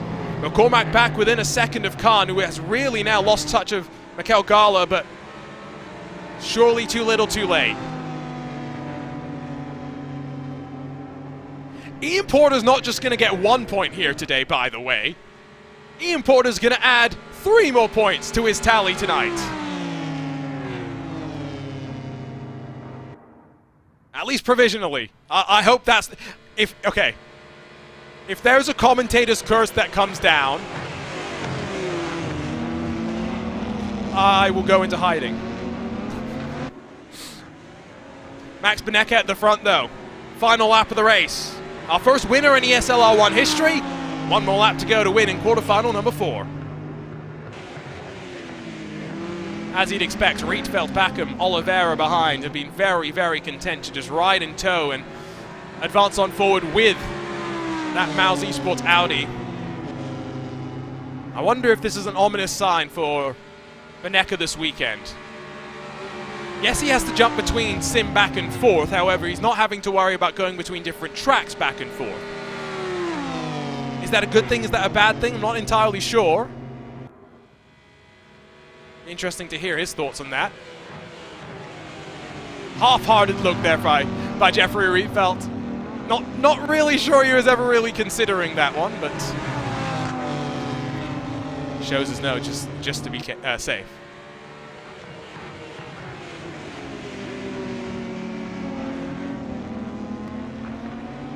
So in terms of our debutants or replacement drivers that we've seen over the course of the season, Ibrahim Khan looks like he's set to advance on forward. Got 3 points in his previous appearance in this competition.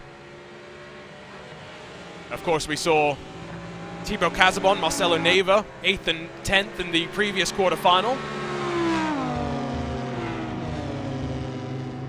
And then we saw Sebastian Job, who I believe, I'm just trying to remember because it's such a crazy quarterfinal. Sebastian Job did end up going through. The bottom of the ticker may have been slightly wrong with the ordering because James Baldwin did end up getting a penalty, which I think has confused at least me for a little bit of time. Anyway, what a suite of quarterfinals that we had. Quarterfinal 3 had 1 long choo-choo train for 12 drivers, 7 straight laps. Quarterfinal 1 was close as well. This one less tense, although Max Benecca will be grateful for that. He advances by winning in quarterfinal number 4. We'll take with him Jeffrey Rietveld, Mac Backham, Kaka Oliveira, Mikel Gala, and then Ibrahim Khan. Dara McCormack got within 4/10 at the line. He'll be wondering if Pete Berryman hadn't fought what he could have maybe done. But ultimately it was a what if. Ian Porter grabs 9th, Eamon Murphy 10th, Pete Berryman, Yuri Toman, the rest of the field. Those are some well-earned donuts in my opinion for the one, the only Ian Porter, who grabs extra points at this point in time to his tally. Might even move up a bit closer to the rest of his FaZe Clan teammates. There's a look at the provisional results, because let's be real, there is quite a lot that is likely to change here. But anyway, provisional at the end of the day. I have heard that there are a few different things that have been shifting back and forth with quarterfinals 1, 2, and 3. So maybe we'll try and get you up to speed on that before we say goodbye to you all here as part of our coverage. We'll hold on for a few moments because I'm hoping to get Josh Rogers and maybe Philip Stam in for a bit of a conversation before we get off the air. But that will, of course, be all to come. Why don't we, in the meantime, begin a cycle through of a bit of the highlights out of quarterfinal number 4 if we can. That might be an interesting thing for us to pick our way through while we wait for Porsche Coanda esports drivers to maybe become available. Remember, don't forget on Monday that these drivers will go again in the semi-finals and finals, so there is plenty of opportunity still for them to go and get more points onto the board.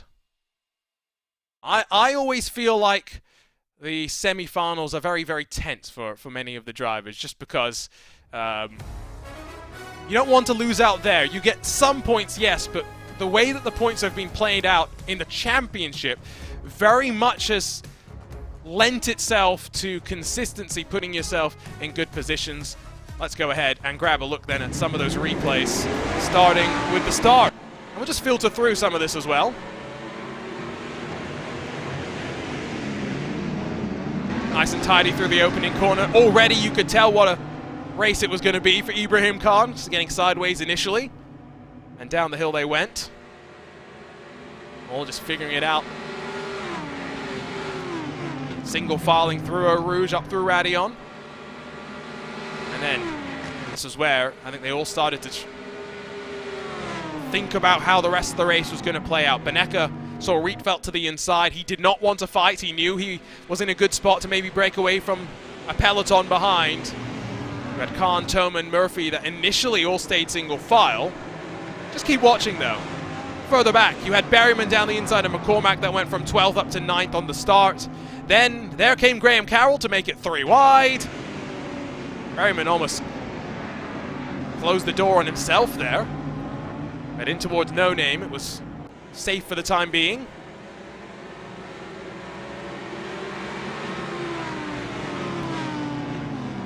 See some great points being made about Ian Porter's progression as well. The fact that he's gone from someone who had no sim racing experience 3 months ago to within touching distance of these top players, it goes to show to the dedication and shows that if you put in enough effort as well, you can always find yourself in the right place at the right time.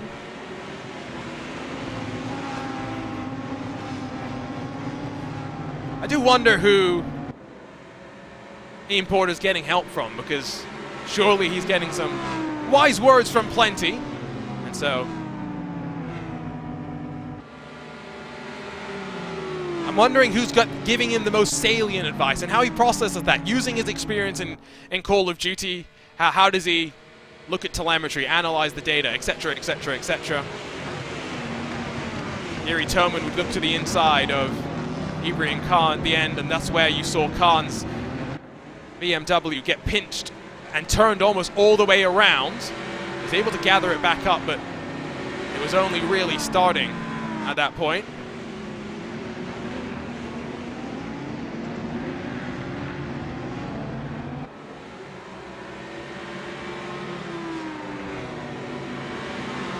See Eamon Murphy trying to get down to the inside, and it was on the second lap that maybe they did think about side-by-side before electing not to do that. You then had those trying to draft their way on forward and close back up to the rear end. And again, 3 wide a couple of times today. Did not want to be on the outside, and that's where Eamon Murphy would place himself. And just getting pinched as they all filtered through that chicane at the end of the Camel Straight. Battle was by no means done and dusted though. Opportunity was presented for Berryman to go the long way around. Not really sure if that was necessarily on initially, but all of these checkups and slight moments, it's what it all really set up at the end of the day between these drivers. And so while they continued to tussle, it would end up being a battle that saw them separated and extended away from those top 4 drivers. Benecke was able to get back in front of Jeffrey Rietveld, and after that, status quo was going to remain inside of the top 4. Meanwhile, at the end, Yuri Toman was going to get a slowdown, and that did end up resulting in some major drama later. We'll get to that maybe if we can. And try and dial that one up specifically, very quickly. before we wrap things up here on RaceSpotTV and hand you on over to the team at ESL for Monday's coverage, of course. Going to be very, very exciting to see that all. 6 p.m. CEST, top left of your screen, you can see that Twitch URL as well if you're wondering where to go to keep up to date with all the latest comings and goings within the Sim Racing Championship. We'll get to the replay in a moment. Scrubbing through the YouTube timeline to try and find it. Here we go. In towards that final sector. We're going to jump on board with Pete Berryman, and you're just going to see the chaos unfold from his eyes.